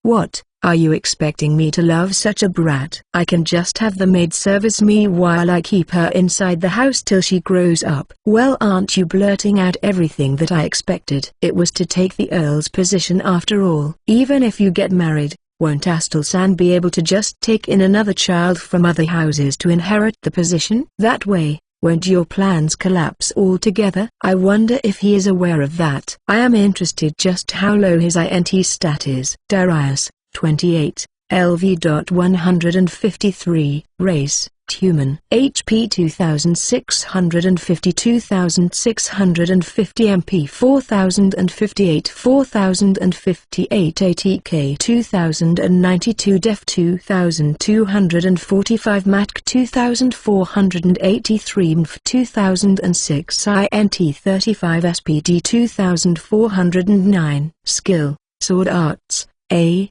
Shield Arts, B+, Spear Arts, B, Swift Movement, C+, for Attribute Magic, B. His INT is really low. Since all other statuses are in 4 digits, isn't this guy just a complete muscle-brained idiot? By the way, I wonder how much INT Arena has now? This child kept on playing Shoryugi inside my hood when she had free time. It is kind of worrying about what influence it would have. And so I tried checking her status. Arena, 3, LV.97, race, Fairy, HP 547, 547 MP 3423,428 TK 68, Def 2038, Matk 1184, 3254 INT 450, SPD 530, Inherent Skill Fairy Magic Water, Skill, Concealment, B. Parallel Thinking, C. Isn't that too high? What the? Could it be? Shoryugi is probably raising her INT in just that short amount of time? No, Arena's concentration on that for so long is scary. If it's like this, everyone in Fairy Town might be in the same state. Well, I don't really have to worry about that. Maybe I should contact Testania-san later? Hey, you hear me? Get ready now. Oops, sorry, I was thinking about something. Arena, can you try saying something difficult? Shikijiki. Okay, there's no problem, because it's cute. Chapter 19. Hi there. Looking for a super cute and light-hearted novel to read? Check out Kima Kima Kima Bear. As far as a slice of life novel go, this is probably one of the most solid, pleasant, and light-hearted stories with a rich and op MC. You can read it here. Chapter 19. Knight Leader vs Fairy. This time, a member of the Knights was in charge of signaling the start of the battle. I took out a new iron sword from my back, while Darius held his two-handed sword with both hands. You don't see something big like that too often. The blade alone is longer than my height. By the way, Darius is twice as tall as my current height. If you look at us from a different perspective, it would look like a child fighting their father. The conditions for winning will be surrender, losing consciousness, or death. Any form of attack will be allowed and there is no time limit. Got it. Darius takes a stance by lowering his waist and turning towards me, focusing on me. A gaze that was trying to catch any movement from me. Honestly, being stared at by a mass of muscles like him is disgustingly scary. Begin.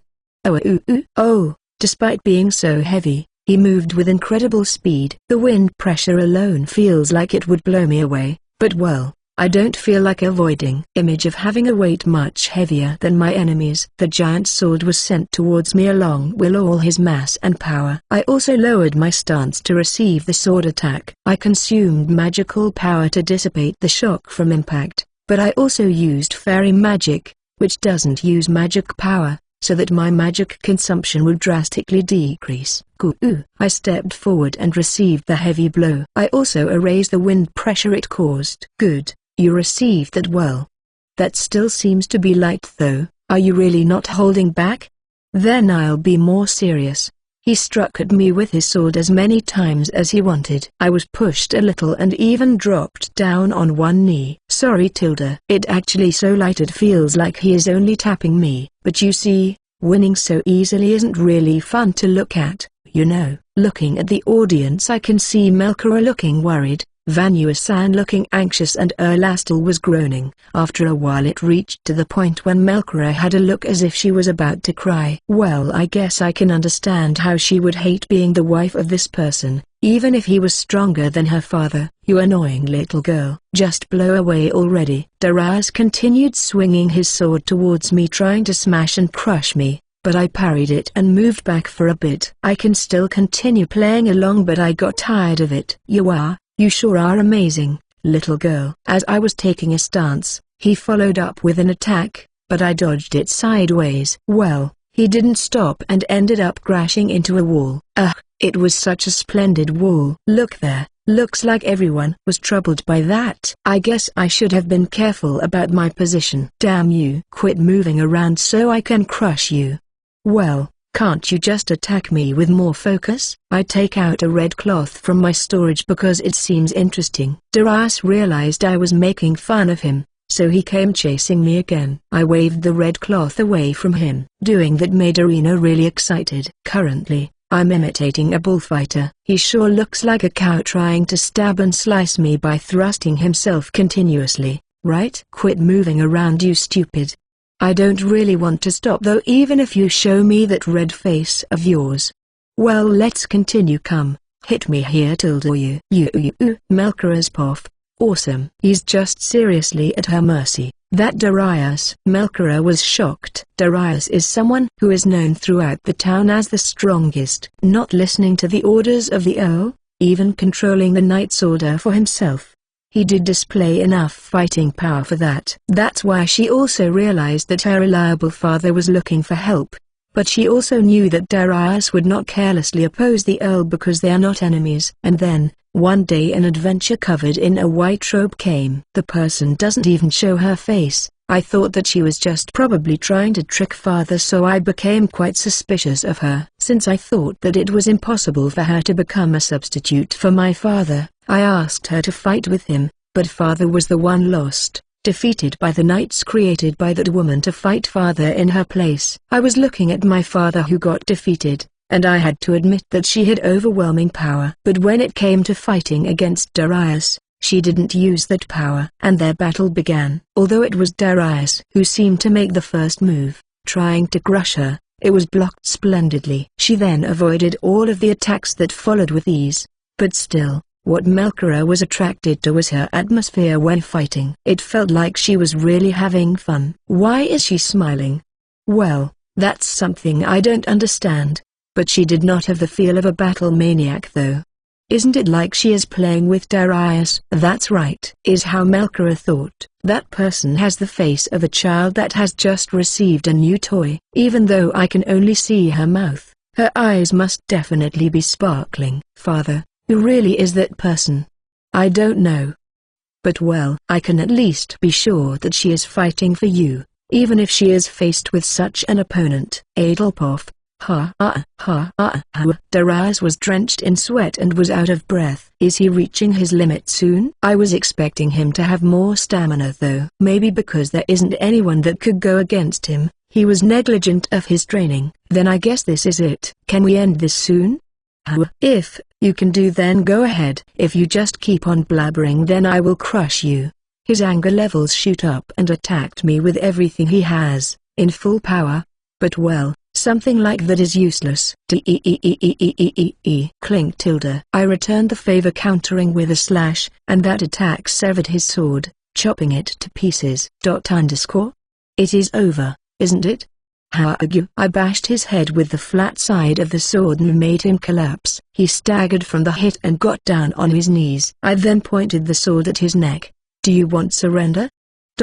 He is still probably conscious, but he is not replying. Stubborn aren't you? Are you not going to admit defeat right here now? His eyes seem to be moving, looking around the area ahead of us. Knights, what do you want to do? I could finish him off right here if I wanted though. Let's see. The knight I pointed at was confused. I also asked the Earl but he replied, I would like to end this without killing if possible you know. Darius, just accept defeat right now. Whatever you do, you can't do anything against this adventurer, not in the situation you are. But Darius didn't respond at all. Or maybe, he is trying to bide his time? When I moved my sword for a bit, he quickly made a dash. Are you running away? No, that direction is. Melkora-sama, quickly escape. I won't let you escape. Darius threw away what remained of his sword and dashed towards Melkora faster than before. Vanua-san tried to intercept him by blocking the way, but because he was unarmed, Darius easily beat him down. No, don't come here. You will be my hostage. Well then, I'm not that gentle enough to let a person like this be forgiven. Especially those who are trying to hurt such a beautiful girl. Or rather the match has not ended yet. Oi, your opponent is here. Impossible. How the hell did you overtake me? Well, certainly, just that speed of his alone I would say it's impressive. Being able to move so fast needs huge SPD status. But well, I converted my MF and unused stats into SPD just now, so currently my speed is around 20 million. If you win against that speed, then I can only see you as something like an unidentified creature. You are. It's useless you know? Did you think you can beat me up like what you did to Vanua-san? I countered his fist strikes and crushed his bones. I don't really like seeing someone suffering in front me, so I kicked his head and he got blown away. He bounced several times and ended up hitting the knights. Winner idle tilde. Thank you for that arena. Well, in the end, it was me who actually saved the girl. On the other hand, Melkora was staring at me. It must be because, after all, it's unrealistic for a girl to beat down a giant man like that. Let's just ask about injuries. Are you alright? Are you hurt anywhere? No, I'm fine but... That. Your hood Anisama is... Anisama? Hood? Right, I got it. Is it because of that last attack? Well, about that. Why are you clinging to me? Why do you look like a maiden in love with those glittering eyes? Anisama. Help tilde? I directed my gaze towards Vanua-san and Erlastil, but both of them just gave out bitter smiles and stayed silent. And Melkora was rubbing her cheeks and hugging me with all she has since a little while ago. What's with the situation? Suspension bridge effect? Is this that suspension bridge effect? Is the no yes Lolita no touch? Adel, popular tilde. Ugh. Stop it, Arena. I'm good with the feelings, but I don't to be involved with nobility. Astal-sama, your important daughter is about to be taken by a woman adventurer. Are you fine with that? I feel somewhat complicated, but I think it's much better than giving her to some random man. But still, you sure are a beauty yourself, huh? This stupid idiotic father. Vanua-san, please do something about this. It is also a waste for me, but I have no rights over this and her affairs.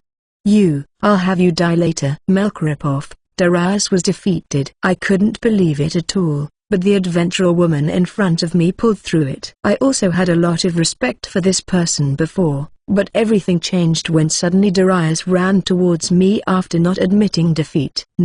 I couldn't muster any strength in my legs, even though I have always admired strong men. I was utterly frightened when I saw that man. I realized I was just a weak child of a noble, and at that moment, when I was about to be taken by Darius' evil hand, that woman appeared just like a gallant prince. After the woman kicked that evil man away, I looked towards her and noticed that her hood was off. And then I saw it. Hair with a gradation of pink and red arranged in a bobcat style, and the beautiful, cute and strong-willed looking rainbow-colored eyes that the one who helped me has, and a face that looked worried about me. At that time I knew I fell in love. For a while now Melkora will be involved in the next chapters. Go away. Stop, and it right now. It is useless to stop a strong aristocrat. The power level is over 5,000. Chapter 20. Hi there. Looking for a super cute and light-hearted novel to read? Check out Kuma Kuma Kuma Bear. As far as a slice of life novel go, this is probably one of the most solid, pleasant, and light-hearted stories with a rich and op MC. You can read it here. Chapter 20. Cleanup and Parting. Anissa Matilda. Yes, you're cute. Good grief. Sigh. I was invited into Melkora's room and now turned into a hugging doll on her bed. As to why this has happened, it was because Vanua-san and Erlastil were in a meeting about what will happen after this, and there I was, waiting for it to end, but I received an invitation to Melkora's room. I was pushed down in bed by her and completely turned into a hugging pillow. Please stop rubbing yourself to me. Are you supposedly trying to imitate Arena? Melkora-sama? Please call me Mel. I also want you to please stop using honorifics when speaking to me. Yes, but why? Aren't you being too docile now? Is the really the same person as that one before? Her is much stronger than Hudson. Why did Mel seek strong men? About that. You see, Father was part of the fighter faction for a long time, but Father have always said that a strong and kind noble is what I seek as a son-in-law, and that is why I also believe that I will definitely fall in love with that person. By the way, when did you start thinking about that? It was probably around the time when I was 4 years old. I see. At that stage, were you moved because of that, like a maiden dreaming of such fate, and as a result, you kept on searching for the strongest prince-like person and got slightly twisted because of it? But well, most young men aristocrats of this country are definitely weaker than Father. If it's in the Knight Orders, I know there are many strong people, but generally only poor nobles belong to that. That means everyone is pretty much the same. But it is really difficult to become strong if you don't have any battle experience, and if there is no one to help you when raising your level by fighting against demons. Letting the heir of nobles go out to fight demons would endanger them, especially against the strong monsters. But I finally found that person today. Anisama is the one who I want. But I am a woman, I can't become a mother. I want Anisama as my waifu. What, is Melchan a reincarnator? That childish face resembling Arena sure is adorable, but is it because you were born as a noble that you were able to learn such useless things? And then finally the heavens have granted my wish. There was a knock on the door. You don't really have to make a grumbling face, Melchan. Adel-sama, Melkora-sama. The meeting of the Guildmaster and the Earl is over. Please come over to the living room. Well, shall we go now, Melchan? Yes. When we reached the living room, The two of them were sitting on long chairs. Melkora seems to have totally been captured by you. Ha ha ha ha. Melkora-sama, you seem different from usual. Astal-san, she's your daughter, right? Aren't you worried about her future? And you, Vanua-san, just shut up. Since Sir Astal told me to ease up and to stop talking with honorifics after those events, I am speaking this way now. I guess he is more comfortable speaking this way because he is in the militant faction. It was usually an unforgivable sin if you speak to aristocrats this way, is what Vanua-san conveyed to me before. That's why I know about it. Mel is only 8 years old. If she wants it, then she should do it. I want to let her be free for as long as she can. If possible, I would like to find her a partner when she is around 13 to 22. She still has at least 5 more years to enjoy. I will be able to find a strong and fine noble heir from another country if there is no other here, I guess. It seems kind of rushed. Considering my previous life, 13 years old would be a junior high student still wearing a school bag, and not already married. As for me, I don't want to be bound by something like that at this moment. So, what happened regarding the cleanup of that? The cleanup I've mentioned is about Darius. It was only that. They have probably finished up everything by now. Darius has already been sent to the mines, branded with the highest level of slavery since he attempted to take a noble hostage, which is a high-grade crime. He has probably left the town by now. I see, and because of that, Adel-san, I would like to thank you for everything other than the request. Isn't the request good enough? If it's regarding the battle, then that is all prepared. It would be in regards to protecting my daughter, which not in the request. Isn't it natural for a person to do something like that? Even so, I am personally giving you my thanks. I want to fulfill what you request of me to the limits I am capable of. So, is there anything? Well, I can't really think of anything spot on. And even though I do have one, it is not on a level that only a noble can help me with. Right, how about that? Well, I have a few. First is to tell everyone who saw my face to be silent about it, and to forbid them from telling anyone anything regarding that. Why something like this? I want to avoid being center of attention if possible. I know someday that will be impossible, but not for now. Is it because of some kind of mission that you are hiding your identity? Could you probably be a part of royalty from somewhere? I am not, but I am looking for a country that could be trusted with a completely different purpose. The two people in front of me tilted their heads after hearing my words. Is our country not good enough? Why is that? I do not think this is such a bad country. Although, is there something that made you change your mind about the country? You helped in the destruction of the Beastmen country and turned them into slaves, right? I see where you stand. Is that your standard? Well, that's about it. I don't dislike them after being acquainted with them though. But I don't particularly like the country itself. I heard that the country of Beastmen was destroyed by the surrounding human nations. I'm a person from the mountains, and it's really not amusing to share that mission with a country that enslaved beastmen and turned them into national property. Indeed, if you see it from a different perspective other than humans or beastmen, it would really change the status of this country in a bad way. But you see, this country was forced to join that war. This noble person is from the military faction. He should probably know more details about that. I will report this to Testania-san later. But for now, let's listen some more. So, how did the war actually break out? Well, the country of Beastmen has long been in a bad relationship with human countries. There is definitely a history of looking down on each other, but it never really did get to the point that war would break out. Trade has even been established between both sides.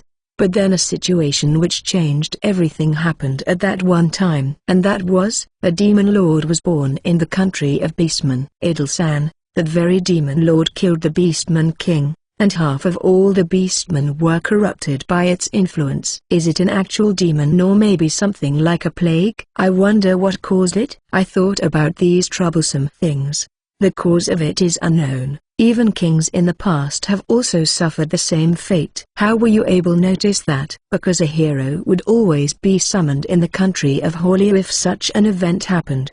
The trigger for summoning to function is the Demon King itself. Indeed, I can understand that there really was a demon king that appeared. But the information is still incomplete. Why do they know the whereabouts of that demon king, that it was in the Beastman country? It was due to the Miko's prophecy. Miko, there were many churches that support the heroes, but in Levalrad, a principality in the mountains, lives a family that has a skill given by the goddess herself, flowing in their bloodline and inherited by a Miko, that was used to find out the whereabouts of the Demon King. Is that something like a dowsing technique used for Demon Kings? Was that Demon King defeated? I heard that the heroes have defeated it. I was not in the Beastman country when that happened, so I haven't really witnessed it myself. So the heroes have defeated it. Has the crisis already been stopped? But that does not explain the weakening of the world trees. I wonder if something else is causing it. I see. Next is, why did the Beastmen get turned into slaves? The Beastman country has already suffered destruction,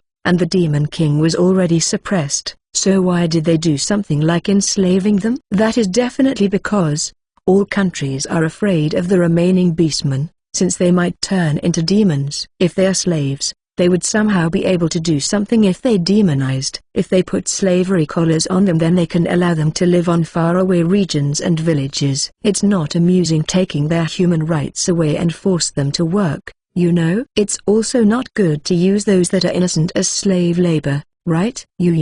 After those words, Astel-san was silenced. I guess he knew some dark and the murky things that were happening. From that, Vanua-san only groaned. I don't have anything like an excuse for that, because the demons were almost as strong as dragons. Everyone was exhausted and wanted some labor force. I know that something like that cannot be tolerated, but that was their political judgment, something that I cannot change. It is definitely too much to blame every one of them, but in case of war, the kingdom has to present some sort of reward for the participants, which is one thing that is commonly understood in the world. It somehow sounds like an excuse, but maybe something like this should be directed to the king itself. I see. It's fine. It's not something that I can solve by myself anyway. Let's get back to the topic at hand. Those knowing my identity as well as my fighting style and prowess, you can silence everyone from that time, right? Yes, there would be no problems regarding that. Well then, I guess it is time for me to return back to Havul to process my completion requests. Because of how things went way out, I forgot to inform Mel-chan. Are you going home? Big googly eyes, exterior eyes, exteriors equals extreme destructive power. Even though that is extremely cute, but it won't work. Astel-san, let us fight once more. If you can win against me, then you can have her back. Yosh, let's make it so that we won't stop unless the opponent dies. Wait, it's a promise. You must absolutely and definitely make sure to come back and visit me again. Yeah, I'll definitely come back and play again. After all, it ended up with me promising to visit again. I am an adventurer and I will be going to various places and countries. The mode of transportation at the moment is only by foot. I want to buy horses soon to increase my travel speed. Say hello to Drew-san for me, and if you have the time, please do take some request from Canaria's guild. I refuse. I'm being hated. If you have troubles involving aristocrats, come over. If my power won't be able to help, then my wife working at the capital would definitely be of help. Yeah, please do help me at that time. And so I left Canaria while being sent off by Astel-san, Vanua-san, Mel-chan, maids and the Night Order of the Arena. Did you have a good time? Adel was tilde. Is that so? Then it's fine. Poff.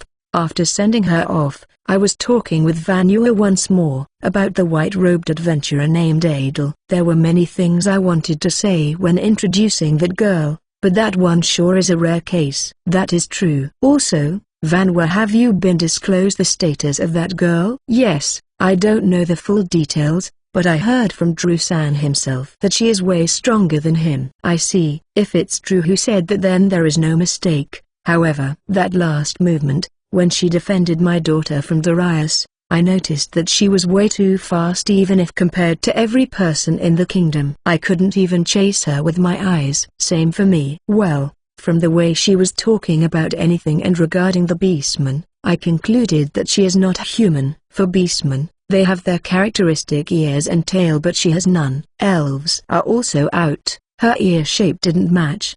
Did it? It feels different, maybe a reincarnator or something. The both of them were having a wry smile, because if they were to do something, they might get the bitter end of it. If it was really a reincarnation by the will of the goddess, then it's kind of suspicious, right? Surely, it's not really a case where they could just laugh over it. But well, what's important is that the city and his daughter were saved. Somehow everything ended in a good way. I forgot to warn Vanua-san about that. Well, it will probably be alright, right? Fairy's intuition is always spot on. Chapter 21. Hi there. Looking for a super cute and light-hearted novel to read? Check out Kuma Kuma Kuma Bear. As far as a slice of life novel go, this is probably one of the most solid, pleasant, and light-hearted stories with a rich and op MC. You can read it here. Chapter 21. Priorities. After moving away from the city for a bit, I tried making contact with Testania-san using the communication tool she lent to me. When magic power is inserted, the tool emits a light glow. A few seconds later, the communication connected. Hello the Tilda, have you been well out there? Yeah, how about there? Was there any changes? We're fine over here. But well, lately, everyone was in a craze with the new playing tools you have left behind me. Moreover, the surprising part is that the INT attribute of everyone has been growing exponentially. Even I got myself about 300 more INT. I see, it really is like that. Everyone's basic stats are increasing the same way as Arena. That is also fun on its own. But can we get to the main topic now? I then told Testania-san about my journey, about the Beastman, about the Demon Lord and how it was destroyed, and about people that turned into my acquaintances. I see, so the cause of the tree's weakening is still unknown. Sorry? Well, it has only been a week since you started out there. Making connections with humans isn't done in just a short time, or more like, you should enjoy your journey more. It is not something that you can easily solve that fast in a single move anyway. I guess so. But well, I did register as an adventurer in order to get identifications, and for me to travel around easily. I see. Then here's a piece of info from me. Look for a dragon who knows how to communicate with words and knows about us fairies. Dragons that can communicate with words? It seems fairies of the older times were on good terms with ancient dragons, and there were also times when they were living together, although it is hard to look for the ancient ones. If I can somehow find a descendant that may be living in the mountains, then I might just get their cooperation. But well, it seems that the descendants of those elder dragons might be more troublesome than the old ones themselves. And also, since long ago, those dragons really love the world tree's nectar. They will be submissive if you offer that to them as a reward for their support. Is that really fine to do something like that? If you understood, then good. Anyway, you will be staying in Havel for about a month and receive requests, right? After that, what would you be doing? For the moment, I plan to move to the capital next. I am still looking for a way to directly meet with royalty, that is if they are good enough to deserve it though. As for me, I don't really want to meet with a country that kept beastmen as slaves. I will leave it to your judgment, okay? If you deem them to be good, then you can pass them that letter. I'll be strict with the regulations. Then let's talk again sometime soon. How about Arena? Have you been well? I'm fine, Tilda. Is what she says. Well then, good luck, and along with Arena enjoy your trip. Go for it. And that ends the communication. When checking my status, the MP consumed was around 50,000. The durations was around 20 minutes. The consumption is really, really high. Seriously? Idle. What is it, Arena? Is something wrong? Arena comes out of my hood and went in front of me. Why are you looking at me with those big googly eyes? I might get a nosebleed if you come any more closer than that. Back to original form? You want me to return being a fairy? She quietly nodded. Since there's no reason to refuse, I decided to climb on a nearby tree and then return to my original form. Now that I think about it, this was the first time in a while since I started the journey that I have returned to my fairy form. When I crawled out of the robe, the now silent Arena was waiting for me. Here I am, I have met you. For some reason I was hugged. Arena? Finally, Adel returned. I hugged her in silence in return. I combed her hair and rubbed her back. And then my chest was getting damp. She is also not letting go of me. Hiku. You are. For saying something selfish. Sorry. No, Arena, it's not your fault. I'm sorry. I see. You were lonely, right? Untilda.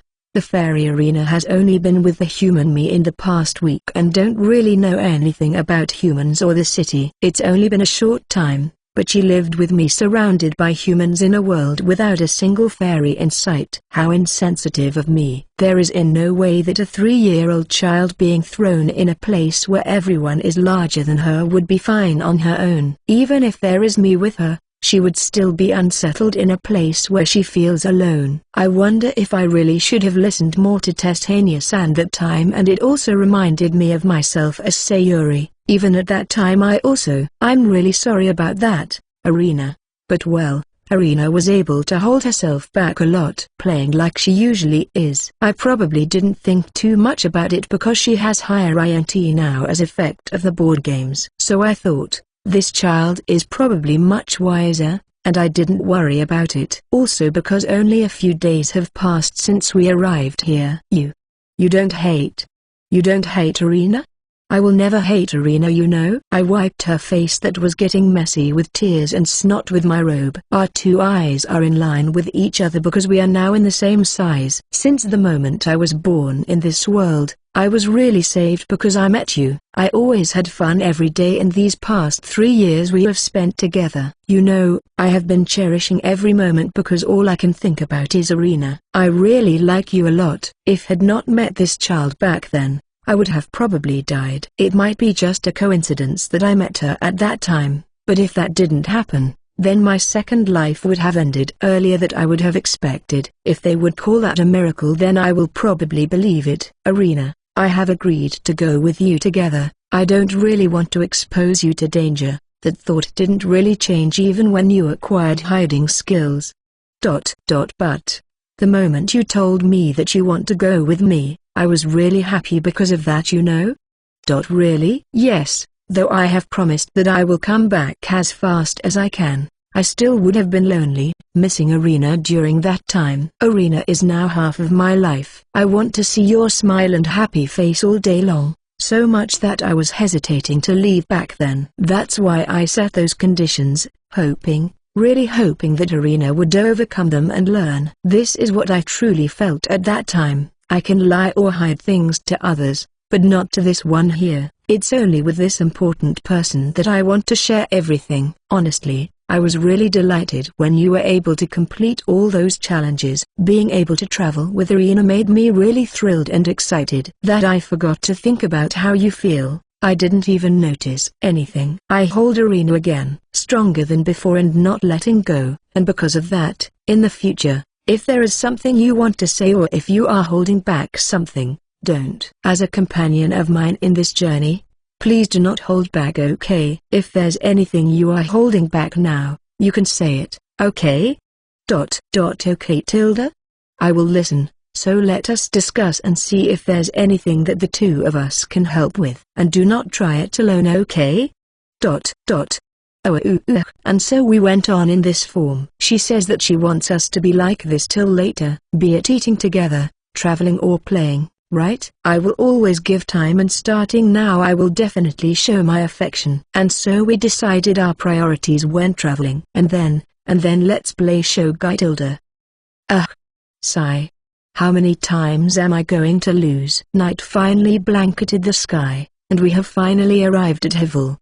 But since the gate was already closed a while ago, we decided to camp out. We looked for a place that no one would notice and placed our tent. We also spent the night in fairy form, eating dinner and so on. Tilda. Pancake with splendid sauce made from world tree honey.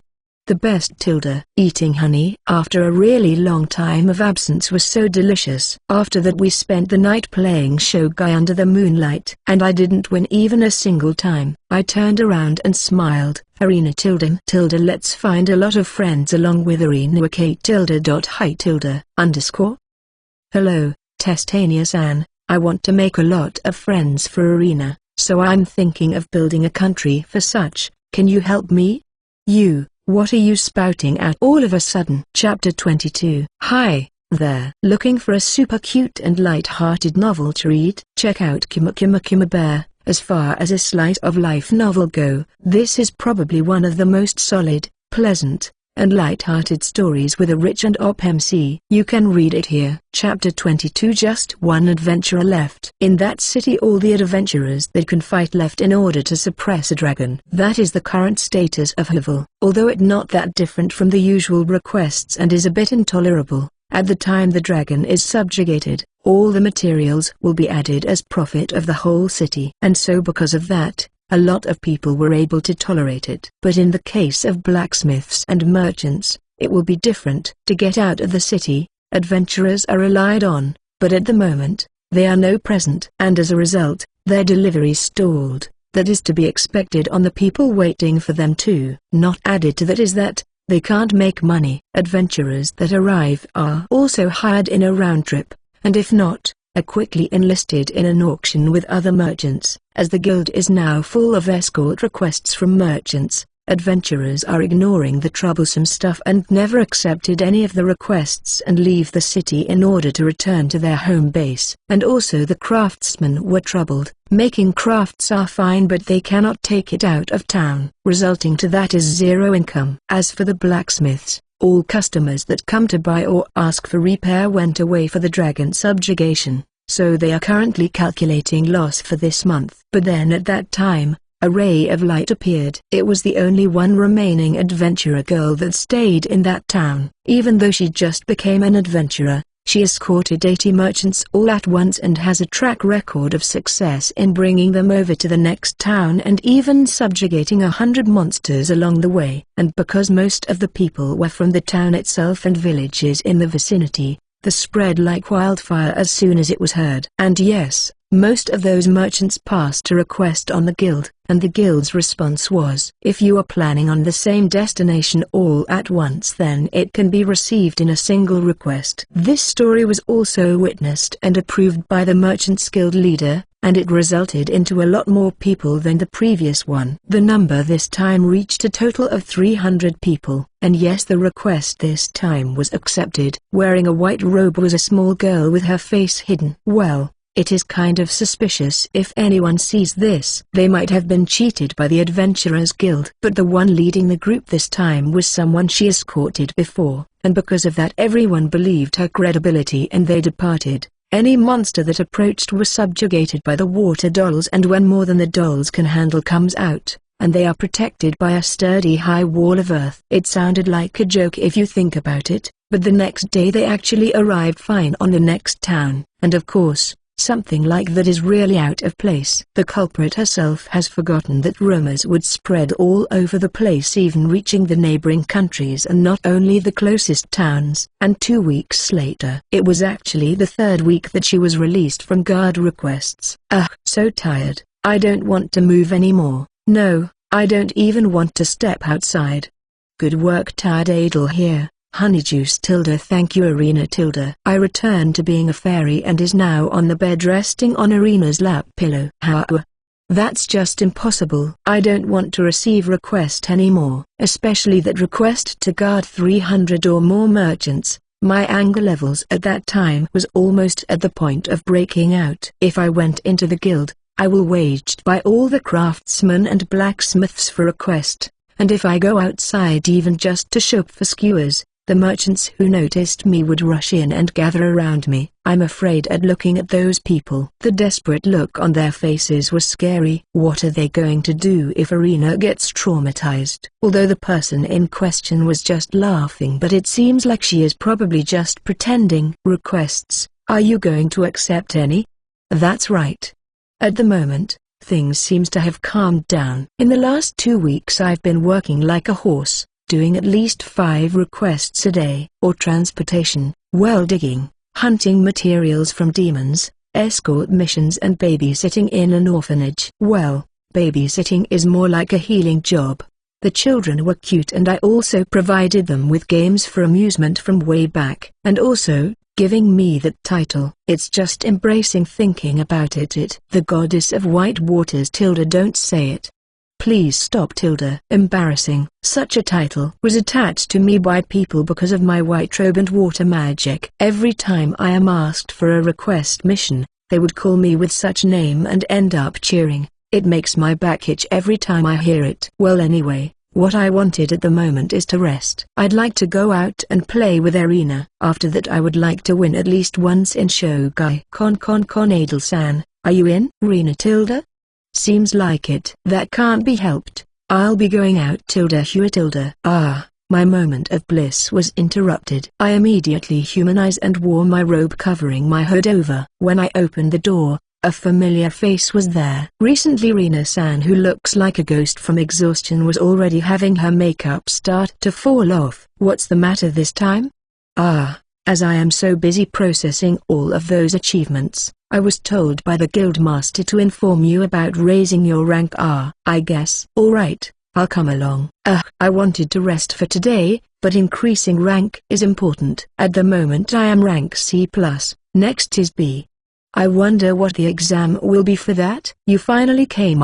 My bad, I was too tired. I understand. I'd also like to do this quickly. If that is so, then I'm saved. Even the guildmaster looks tired, even though he's so buffed up. I guess even if you have a strong body, training the mind is just way different, I guess. As for the contents of the exam, you will be exempted. Completing an escort request of more than 300 people, it won't even be an exaggeration to call US rank after completing that request. So we will just update your card for the time being.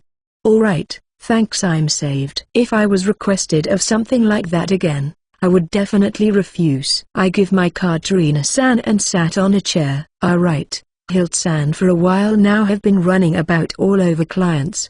He was angry at them, saying that they should respect an adventurer's freedom and not push demands. Absolutely. Well, he was a nice grandpa after all. Thanks, I'll be sure to inform him of that, Drew-san said while laughing and holding a bottle of alcohol. No, more like, what are you doing in the bar? Aren't you working in the guildmaster's room? Adel-san, here is your guild card, it is now rank B. Thanks, Rina-san. I store the card back using space magic. Every time I do this with prey I hunted, the merchants would always ask me about it. So I will have to make something like a substitute to it, making it look like it is something else. B rank already, huh? You are the first to raise rank that fast in less than a month, other than heroes, that is. Heroes also register as adventurers? There seems to be a lot of them that do monster subjugations. The current hero is also an adventurer. The current is said to be SSS and was considered the strongest among them. Is the hero someone who was summoned? Because there is someone like that, then it might be a perfect match for what I wanted. I wish I would meet them someday, but that is if they are easy to talk to. Are the tropics somehow changed? But, are you doing anything today? I want to go home and rest some more. But I did sleep a lot these past few days, but it was not enough. I want more of Rena's lap pillow. I see, so you won't be taking any escort request for today anymore. Well, that's how it is. To be honest, requests like that are harder than anything. I can't sleep well, I get assaulted by a lot of questioning. I could not focus on just the escorting. How many times have I almost fallen asleep on those jobs if I wasn't careful enough? Then I was handed a request form. I decided to look through it. I guess this should do. Designated request, teaching quest reward, 7 gold coins. Details, teach swordsmanship to the Lord's Son. Duration, 1 week. Completion, raise swordsmanship to rank D, current rank E. Designated rank B. Designated number, 1 person. Is this person a noble of this toes? I have never met with them before. Seems like they got news that you received a request as a fighter for a noble in Canaria, so they want to meet you by all means. There's no way it was from Astel-san's side who leaked it. Someone else might have mentioned it. Well, it is tiring to silence everyone, so I don't really mind it and accept this request. But this time it is only as a teaching instructor. If that is so, wouldn't anyone just be good enough? Okay, I confirm this for now. Can you go on your own? I've passed by the house several times, so it's fine. I see, Then go ahead, see if it's fine, you Adel. I was sent off by the 2 people and several employees of the guild. But a week, huh? It is nice of you to arrange a quest for me to stay hidden for a week. I will be able to rest for a while with this request, I guess. Well, they can't complain if the one who requested was a noble after all. Easy, Tilda?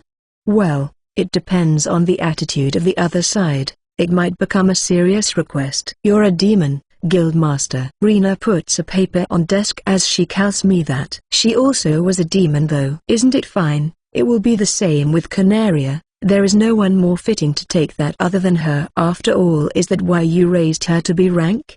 That is only part of it. And it's okay because she can definitely do something about that idiot. I can't rest assured of the residents' safety if that is not fixed. It is kind of irresponsible of me to do this, but I think Adel will definitely do something about that. Otherwise the future of this town will definitely be grim. Because of that person's personality, the request is definitely perfect for that girl to handle. Let's believe that she can also fix that person's character. It is really bad that they have to rely on adventurers. It's just a common story though. Then please work properly to fix that. Yes. When thinking of nobles, it's always the house that determines it, right? Cute dress, Tilda? Arena is cuter, right? Chapter 23. Hi there. Looking for a super cute and light-hearted novel to read? Check out Kuma Kuma Kuma Bear. As far as a slice of life novel go, this is probably one of the most solid, pleasant, and light-hearted stories with a rich and op MC. You can read it here. Chapter 23. Start of living for survival. And so I came to the Lord's house. When I showed the request form and my guild card to the guards, I was led into a receiving room. I have been waiting for quite some time, so I talked with the guard. Well, the Lord's son has received a few instructors before, but it was a disaster. Disaster? He kept on talking about that son in question. Well, anyway, he was really a bit detestable. This year he is becoming 14. He would go to a merchant's store and kick things in there. If children come near him, he would hit them and laugh at them. And some time ago, after receiving a little sword practices, he tried taking down a soldier that can't fight against him, and the Lord was tolerating that? Because he is the only son, he was thinking that it is fine, but in case the son is incapable, a noble could adopt from other nobilities for heir. But that would kind of make things messed up, so that is a last resort. A week with such a son, huh? What can I say? Drew-san probably knew of this and he wants me to beat him into shape until the request is over. Oh, the other guard came back. Thank you for waiting. The Lord wishes to speak with you for the time being. I understand. The request is only just to teach swordsmanship, though I wonder if it would be useless. If those stories are true and he ends up as Lord, the town might be in danger. Got you. As I was walking inside the mansion with the soldier as a guide, a young man appeared from a corner wielding a sword, so I stepped aside and dodged his attack. And that young man attacking couldn't stop his sword. Clang. It didn't hit me, but the soldier in front of me received the hit. Fortunately, the part of the sword that hit was the dull side, and only a bruise was the damage to soldier. Because the strike was not executed well, it seems that it didn't in an instant death hit. But well, he still fell and groaned. Hey, it's an intruder. I was thinking that this person is just hopeless. And now he is even setting me up as an intruded. It's definitely the Lord's son, is it? The soldiers that gathered were also in a confused state seeing the situation. Well, the young soldier that was guiding me fell on the ground. The sword that kid is using is gaudily decorated and the materials used for it seems expensive. Hey, don't just drop your sword on the ground. But well, the soldiers really can't help it but follow him, and so they surround me for the time being. The young man has a victory smirk pasted on his face. For now I will try persuading my innocence. I am an adventurer who was invited for a request this time. While I was being guided to where the Lord is, I was attacked by that person, but because I dodged, he ended up hitting the soldier instead. The sword over there is proof of that. Wrong. It was this person who robbed my sword and tried to attack me. Attack you for what reason? He seems out of it and can't understand my question. You are the son of the Lord. What kind of reason is necessary for me to attack you? Well, kidnap me and demand for ransom to shave off the power of our house? If that is the case, then why do I have to get involved with you? I can make you faint and just take all the money inside the mansion. If it's cutting power, then killing you is not good. Instead it will be weakening the head of the and letting you succeed it. Well, I guess there is also the choice of replacing you with someone else to get rid of your family's power by changing it inside out. But I didn't do any of those, so I am innocent. What are you talking about, you? As I have said, I would take everyone down here even using only a wooden sword. Why would I waste my time using such a gaudy-looking sword not fit for combat to use? It would only be a burden. The materials used for it, and it's not even that sharp. Also the balance is bad. It can only dent a common steel helmet. Isn't that something like a treasure? The soldiers that surrounded me listened to my story. Once on started to laugh. Everyone caught up in it and can't stop. At first it sounded like a small radio, now turned into a loud sound. Damn it, why are you people laughing? Don't make fun of an aristocrat as myself. That adventurer will be your sword instructor, huh? Oh, he's confused. Perhaps he didn't hear of this request from his father. What did you say you were? Are you really going to be my instructor? That is what they say. You didn't know? It seems that he didn't believe it. But as for me, I'd like to speak with the Lord soon to finally start the request. I talked to one of the soldiers surrounding me to guide me along. The young man who has been out for a while picked up his sword and followed us. He probably plans to sneak attack again, but I wish he would just stop it this time. After entering a study room, the Lord, who seems to be working, raised his face and greeted us. He looks like a kind old man in glasses. Are you the one who received the request? Yes, my name I see. I am Double Coat Eyes. I have heard rumors about you. Please have a seat. Oi, please prepare tea. As you wish, master. After saying that, the maid in the corner of the room went out. His son is probably waiting next door, so please be careful. Well, the request is about teaching my son swordsmanship, but I've heard about my son. I was assaulted when I entered the hallway, hitting the soldier's head, and declared that I was an intruder to be punished. ...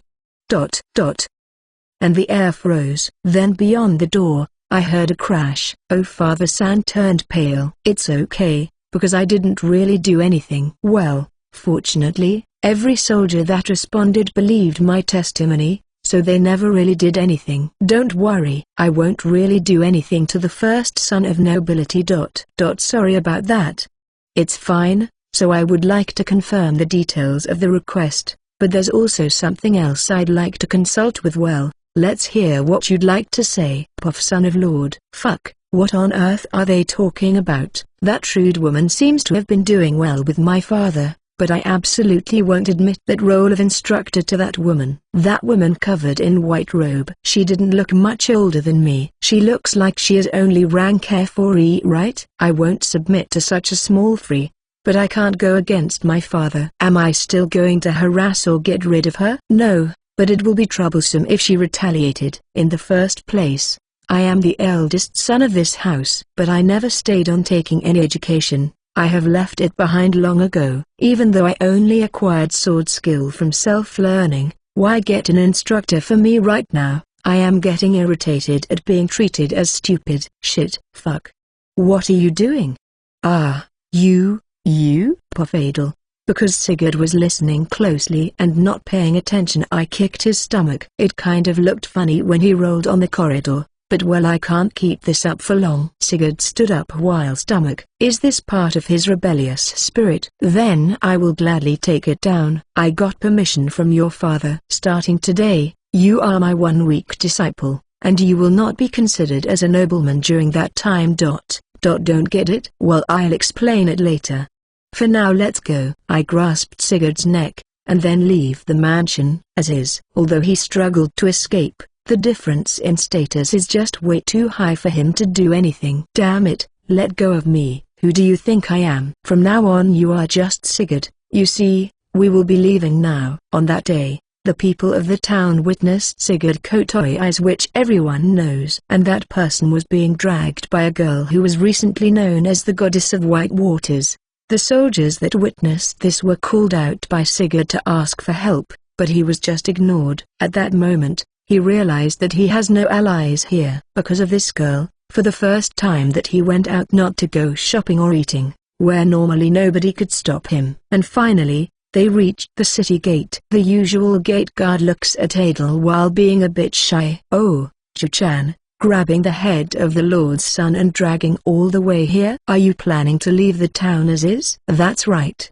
See here." I showed documents from Dabu-san to the guards and was permitted to leave while heaving a sigh. When I threw Sigurd out of the gate, I instructed the guards to close it temporarily. It's fine because I got permission to close it for 30 minutes and was written on the documents that I handed over. "You can't return home anymore. You know why? Why are you doing this to me?" "Why? Well, because it's a request. Can you pay me for that? And because penalties will be issued if I return you now. Please return me right this moment." "Sorry, but that's not going to happen. The request has already started." "I will do it till the end, so let's move to our destination from here." "Don't be stupid. Return me to town." "Walk." I thrust my sword on his neck and made him walk towards the forest, and let him sit down at when we reached the entrance. "Well then, for this week, you will be spending it at this place." "What are saying so suddenly, you? Take this, an iron sword from my stocks, and take this knife. I will teach you how to dismantle demons, so you have to do it yourself. For now, if something on the level of orcs or higher comes out, I will help you, but other than that, it's up to you. I will provide water, but you have to search for a local source yourself. I'll lend you a tent, so stay safe." "Hey, listen to me, damn it. Don't do things without permission." "Explain what in hell this is." "Oi, don't just stare blankly at me." This young master sure orders a lot. I quickly prepared everything for him because this is not a charity project. "Well, I guess it can't be helped. I was thinking of doing this a little later, but I guess I can explain for a bit." "Simple story. I will teach you things outside of aristocracy, along with swordsmanship, that is." It was included in the request that was added later. What do you mean? "Since this is something you can't do in the future, I suggested that is it okay for me to let him get this experience, and it was agreed on, and that results to this." It seems that the shock from that really hit him. He is now in awe, so I sat down and continued. "I don't know the reason why you became a delinquent, nor want to know about it, or what happened between you and your father, but I do know that you learned swordsmanship through self-studying alone. That's why I added this request. It's already too late.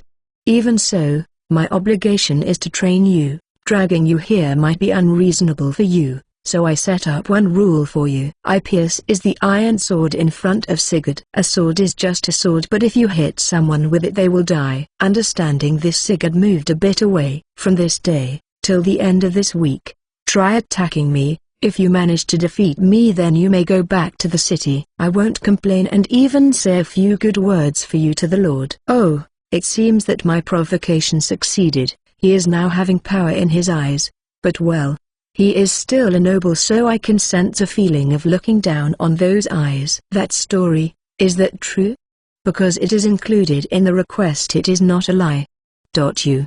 "Oh, that's good." He grabbed the sword, piercing the ground, then jumps towards me trying to cut me down, but it's useless. I jumped back a bit and avoided it. He went crashing down in trembling. He seems fine. "I will definitely hit you." "Good luck with that, I guess." "Come on, Tilda. Arena, invisible, _ You want to get out of town to train him with swordsmanship, so is it fine to take him out? Well, is it fine for us to go out there? I think it won't end well if I don't do that. Is 3 gold coins as additional payment. Good, thanks for the business. And so it's time for survival training. Chapter 24. Hi there. Looking for a super cute and light-hearted novel to read? Check out Kuma Bear. As far as a slice of life novel go, this is probably one of the most solid, pleasant, and light-hearted stories with a rich and op MC. You can read it here. Chapter 24. The End of Household Strife. Your reactions are too slow. Put some power in your waist. Don't let the sword control you. If you lose focus, you'll die. Don't shout when attacking. Do if you are done. After fighting for a bit, I remember the times when we were playing around while not in fairy form. It's understandable because this person is self-taught. As I can see, he is quite well built, considering that he should be able to fight for a few hours, but because either he is not compatible with the sword or just let the sword sway him, he is now out of breath. He still doesn't know how to control his body properly. It seems like it's time to move this to another level. Well, gaining experience also means gaining power. Move to another level? Maybe it's until a round as strong as Astal-san probably. And so, while waiting for him to catch his breath, I began searching for monsters in the surrounding using detection. Goblins would be good for first encounter. Yosh, found some. What is it that you found? Oh, you're finally up. Well, he was able to keep up with me for 2 hours, so his stamina is good. His willpower is also above average if compared to others, is what I have expected after all. Have you ever killed a monster before? A few years ago, there was a time where I went out on a subjugation with soldiers, but I didn't find any. Ah, good job, soldiers-san. All of you surely had a hard time going around so that this person avoids monsters. Then, you will be graduating from not being able to fight monsters today. I found 2 goblins not far from here. Sigurd seems to be unable to hide his excitement after seeing monsters for the first time. I could hear him drawing his sword firmly. Well, he did become obedient the moment he heard about letting him defeat monsters. Because he is a man, he would like to do demon subjugation right. Oh, right before that I was about to forget something more important. I still haven't checked Sigurd's status. Sigurd, 14, LV.7, race, human, HP 283, MP 121/121, ATK 103, Def 65, Matk 40, Form 43, INT 77, SPD 51, Skills, Sword Arts, E. With these stats I guess defeating goblins should be simple. But well, let's have him fight wolves after this. Goblins may be small fry by itself, but if they are fighting in group, their teamwork is troublesome. Well, in your current status you can win against them, so want to try fighting them together? Is it fine? Of course. Well, in case something happens I'll help out.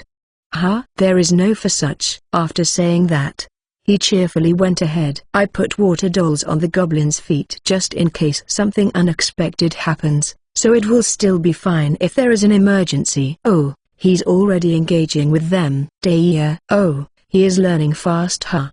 He remembered the things I pointed out earlier, like improving his speed. He probably found an opportunity, so he swings his sword and bisected one of the goblins from his shoulder down. I did it, although still naive. I guess it was much better than before, so now he is really pleased. The other goblin that saw his comrade die swings the club it was wielding. Sigurd hurriedly crouched and avoided it, and quickly returned to a stance. Oh, that you can do quite well. The goblin tried to attack again but was buried by his sword and he quickly stabbed it on its throat. I won. Not yet. With its throat stabbed, the goblin still managed to swing its club. The swing was moving towards his head. Sigurd quickly tries to protect himself with his sword, but he was a little late. You were. Didn't I told you to always stay focused, no matter what the situation is? The moment the attack was about to connect, a water blade tore the goblin's neck and club. When he looked at the dead goblin for a while, he turned his gaze towards me. Magic. You could use it? Well, for me, this is my main battle skill, you know. I use it along swordsmanship. Really? And when I realized, it was already evening. After that fight, Sigurd continued fighting against goblins and managed to win with a group of 3 at the same time. After killing the last goblin, he fell down in exhaustion and continues to breathe heavily. You look tired. I guess this will be it for today. Shut up. I will quickly level up and defeat you.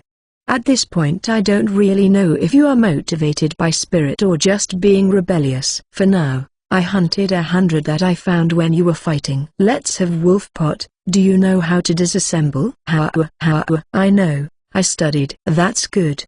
He is also being attentive to lessons this time. When the sun completely went out, the food was finally ready, although I am using some dubious ingredients and he was suspicious as to where I am getting it. I just answer that magic bag. and he quickly lost interest. Well, I guess that made him misunderstood. Is it good? It's normal, that is if compared to food prepared in the mansion, I guess so, but it is delicious nevertheless. After moving around like that you should be quite hungry so you can have seconds. You are a good person. Well, not like I care about that. And so, what will be doing tomorrow? I was thinking that he would lash out again, but it seems like he has awakened to being a fighter in spirit. Well, if you quickly raise your level, you might be thinking you can defeat me. Is that what you are aiming for? I have already realized that something like that is impossible. So what will it be? Well, basically, it will be the same pattern as today, that is sparring with me and fighting monsters until sundown.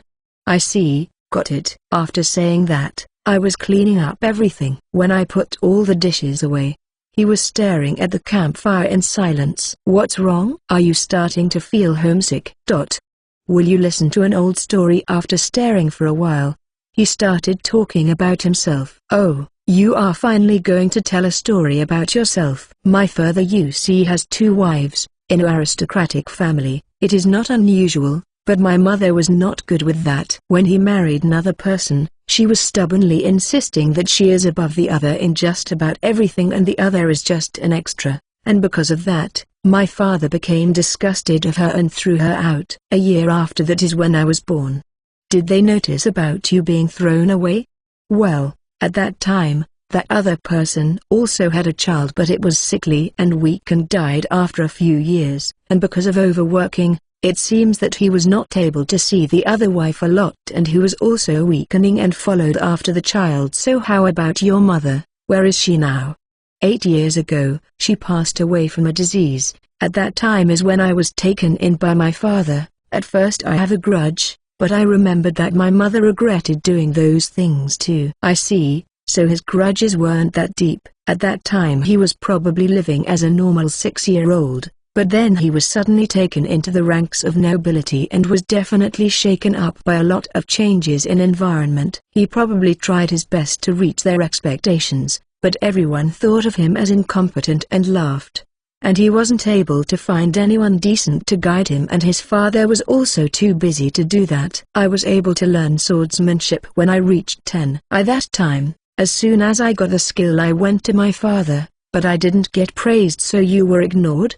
No, I just didn't understand. Then I thought about how nobles live. After thinking about it on my own, I tried doing the same. And that's when I started to be domineering. I see, now I understand how he ended up turning into that. And because there was no one to stop him, he continued on, but at least he didn't cross the line of evil yet.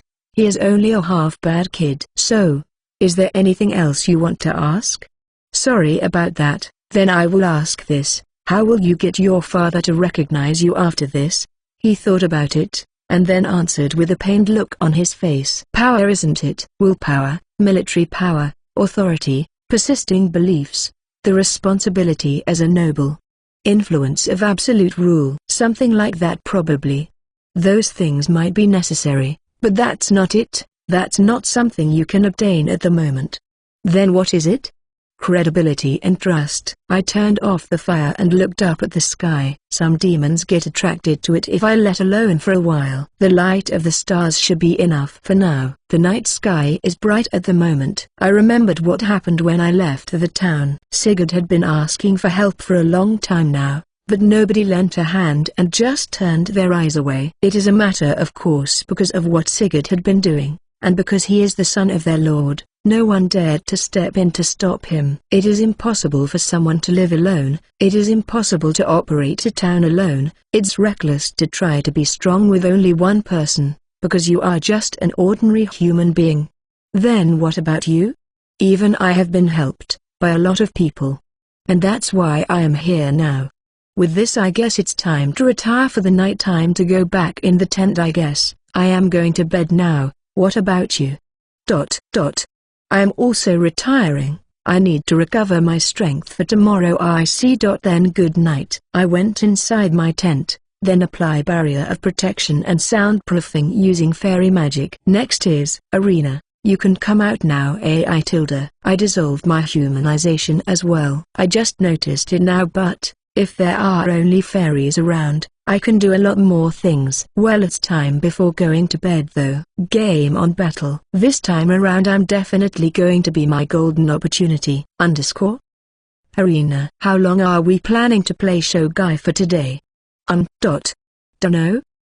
When fairies find things they enjoy, fairies would definitely go on with it even on their own forever. Chapter 25. Hi there. Looking for a super cute and light-hearted novel to read? Check out Kuma Kuma Kuma Bear. As far as a slice of life novel go, this is probably one of the most solid, pleasant, and light-hearted stories with a rich and op MC. You can read it here. Chapter 25. End of training. You too slow. Improve your speed more. Since then, we have been continuing mock battles. If it was against me, I made sure to have him take notes and correct him. If it was against other opponents, I gradually increased the difficulty of encounters. I also forbid checking his status, but well, his achievements are certainly accumulating. The latest was fighting 3 wolves alone. Next target is to fight against a bear wolf. Even if attacked, don't be agitated. Get up quickly and prepare yourself. In any case, we continued the mock battles and monster subjugation. I can only judge based on what I have known and experienced, so I'm not really in a position to judge, but for now this is all I can say for myself. At this time, he definitely was blessed with a good teacher. Feint is good, but if you can't follow up, it's just like telling your enemies to come hit you. Damn. After fighting for a while, Sigurd collapsed again, spread-eagled in the ground. Looking at the position of the sun, it would be around noon soon. It's about 6 hours now since we started this morning. His battle endurance surely has increased since before. It's proof that his movements and control are properly executed. You are evidently getting stronger, because you definitely have leveled up from defeating monsters. I think you can be considered top-ranking among beginner adventurers at this point. That's so. Even though on my own, I think it's that way. Why the dispirited response? Is something wrong? It's nothing really. Even if you tell me that, seeing you not even a bit tired doesn't really make me happy, is what he said and got up, and began preparing lunch. His attitude sure has changed. In these past few days, he rarely talked to me. Oi, it's done. Yes.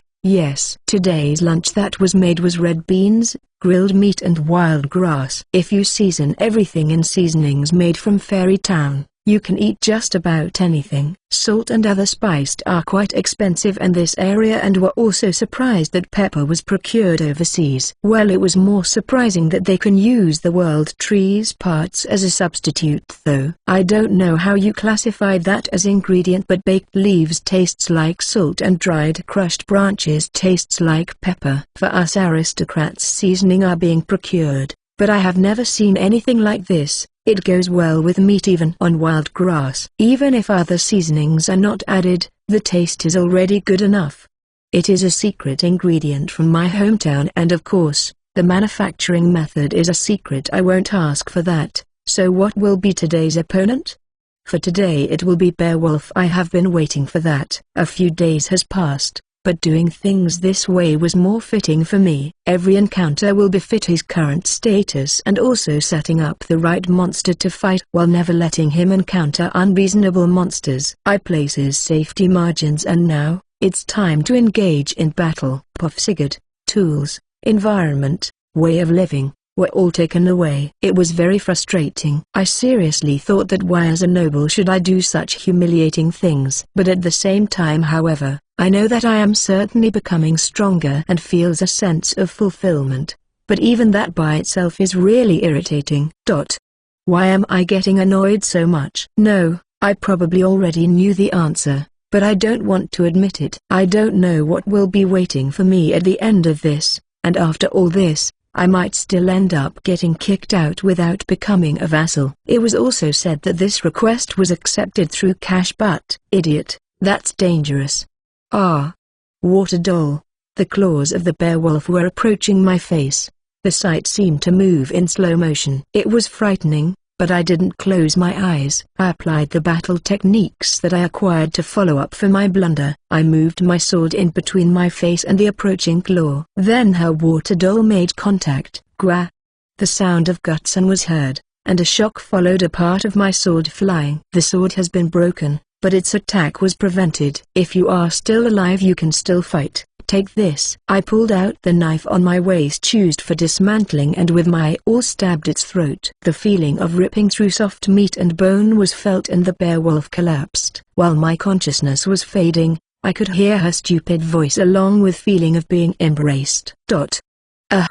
That was really bad. The Lord might get angered by this. I thought that she was worried about me for a minute.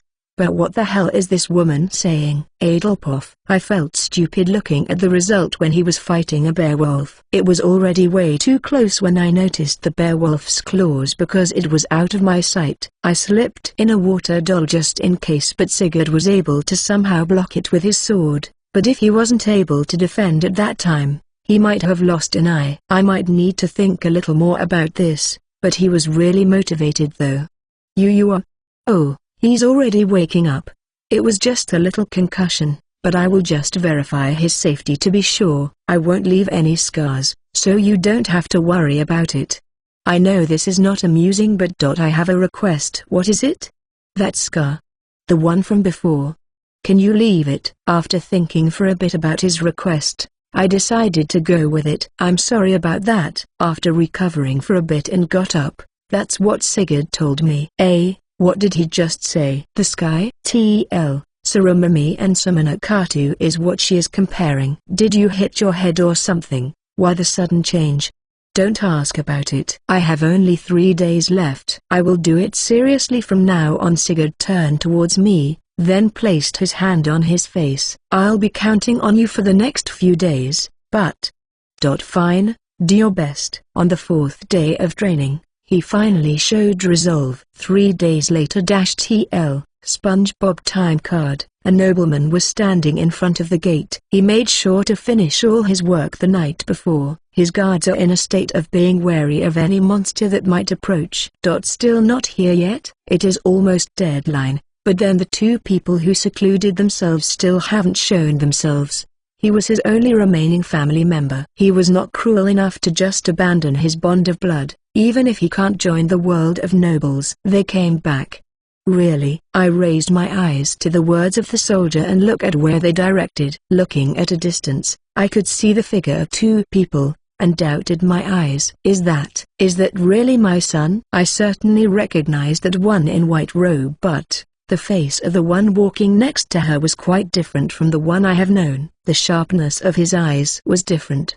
The clothes and protective gear that I lent for adventuring were in shambles. The sword he was carrying was also missing half of it. What caught my eye the most was the scar from his eye that goes down until his cheek. Everyone could not let out a sound, thinking as to what kind of demon caused that. She told me that she would go casually, but just what in the world did? I have returned. Kotoi Izama. What in the world happened to your face? Because he requested for it to be left alone, I left it as is. It was from a fight with a monster he defeated himself. What is that monster? Beowulf. What did you? Speaking of beowulves, a D-rank adventurer would need a party to defeat it. She mentioned that he killed it alone. It was defeated by a man who only knows how to do pranks before this time. If so, then I have to confirm. So, how strong exactly is Sigurd? How about his sword art skills? Since I have already expected that you would ask, I borrowed a magic tool for showing status from the guild before I accepted the request. Operating it for Sigurd, Adel showed the 2 of them his status. Sigurd, 14, LV.21 race, human, HP 412, MP 257/257, AC 194. DF 171, make 167, MDF 154, INT 85, SPD 203, skill, sword arts, C. The soldiers that have seen his status paled as they thought about what kind of life he lived to make him triple his level in just a week. The sword arts skill also went up to C, which was beyond the original goal, which was D.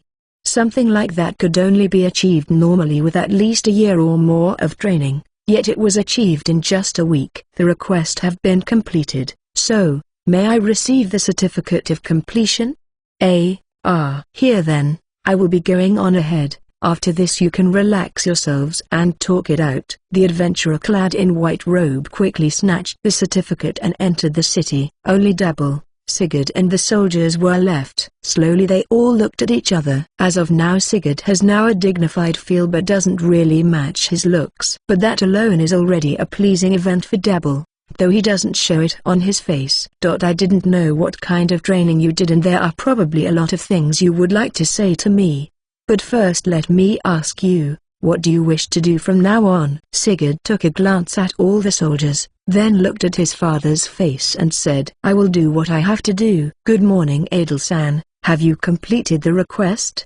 "I just finished it." When I came to the guild and showed the certificate, Rina-san came to see me with a face of admiration. I was indeed fooled by Drew-san. It was certainly not as tiring as escort requests, but it tired me due to taking too much mental attention even at controlling my physical strength. Anyway, with this I will finally be free for a month. I can finally be released. "Thank you very much. Don't you want to give your thanks to Guildmaster who is dying from overworking on the upper floor?"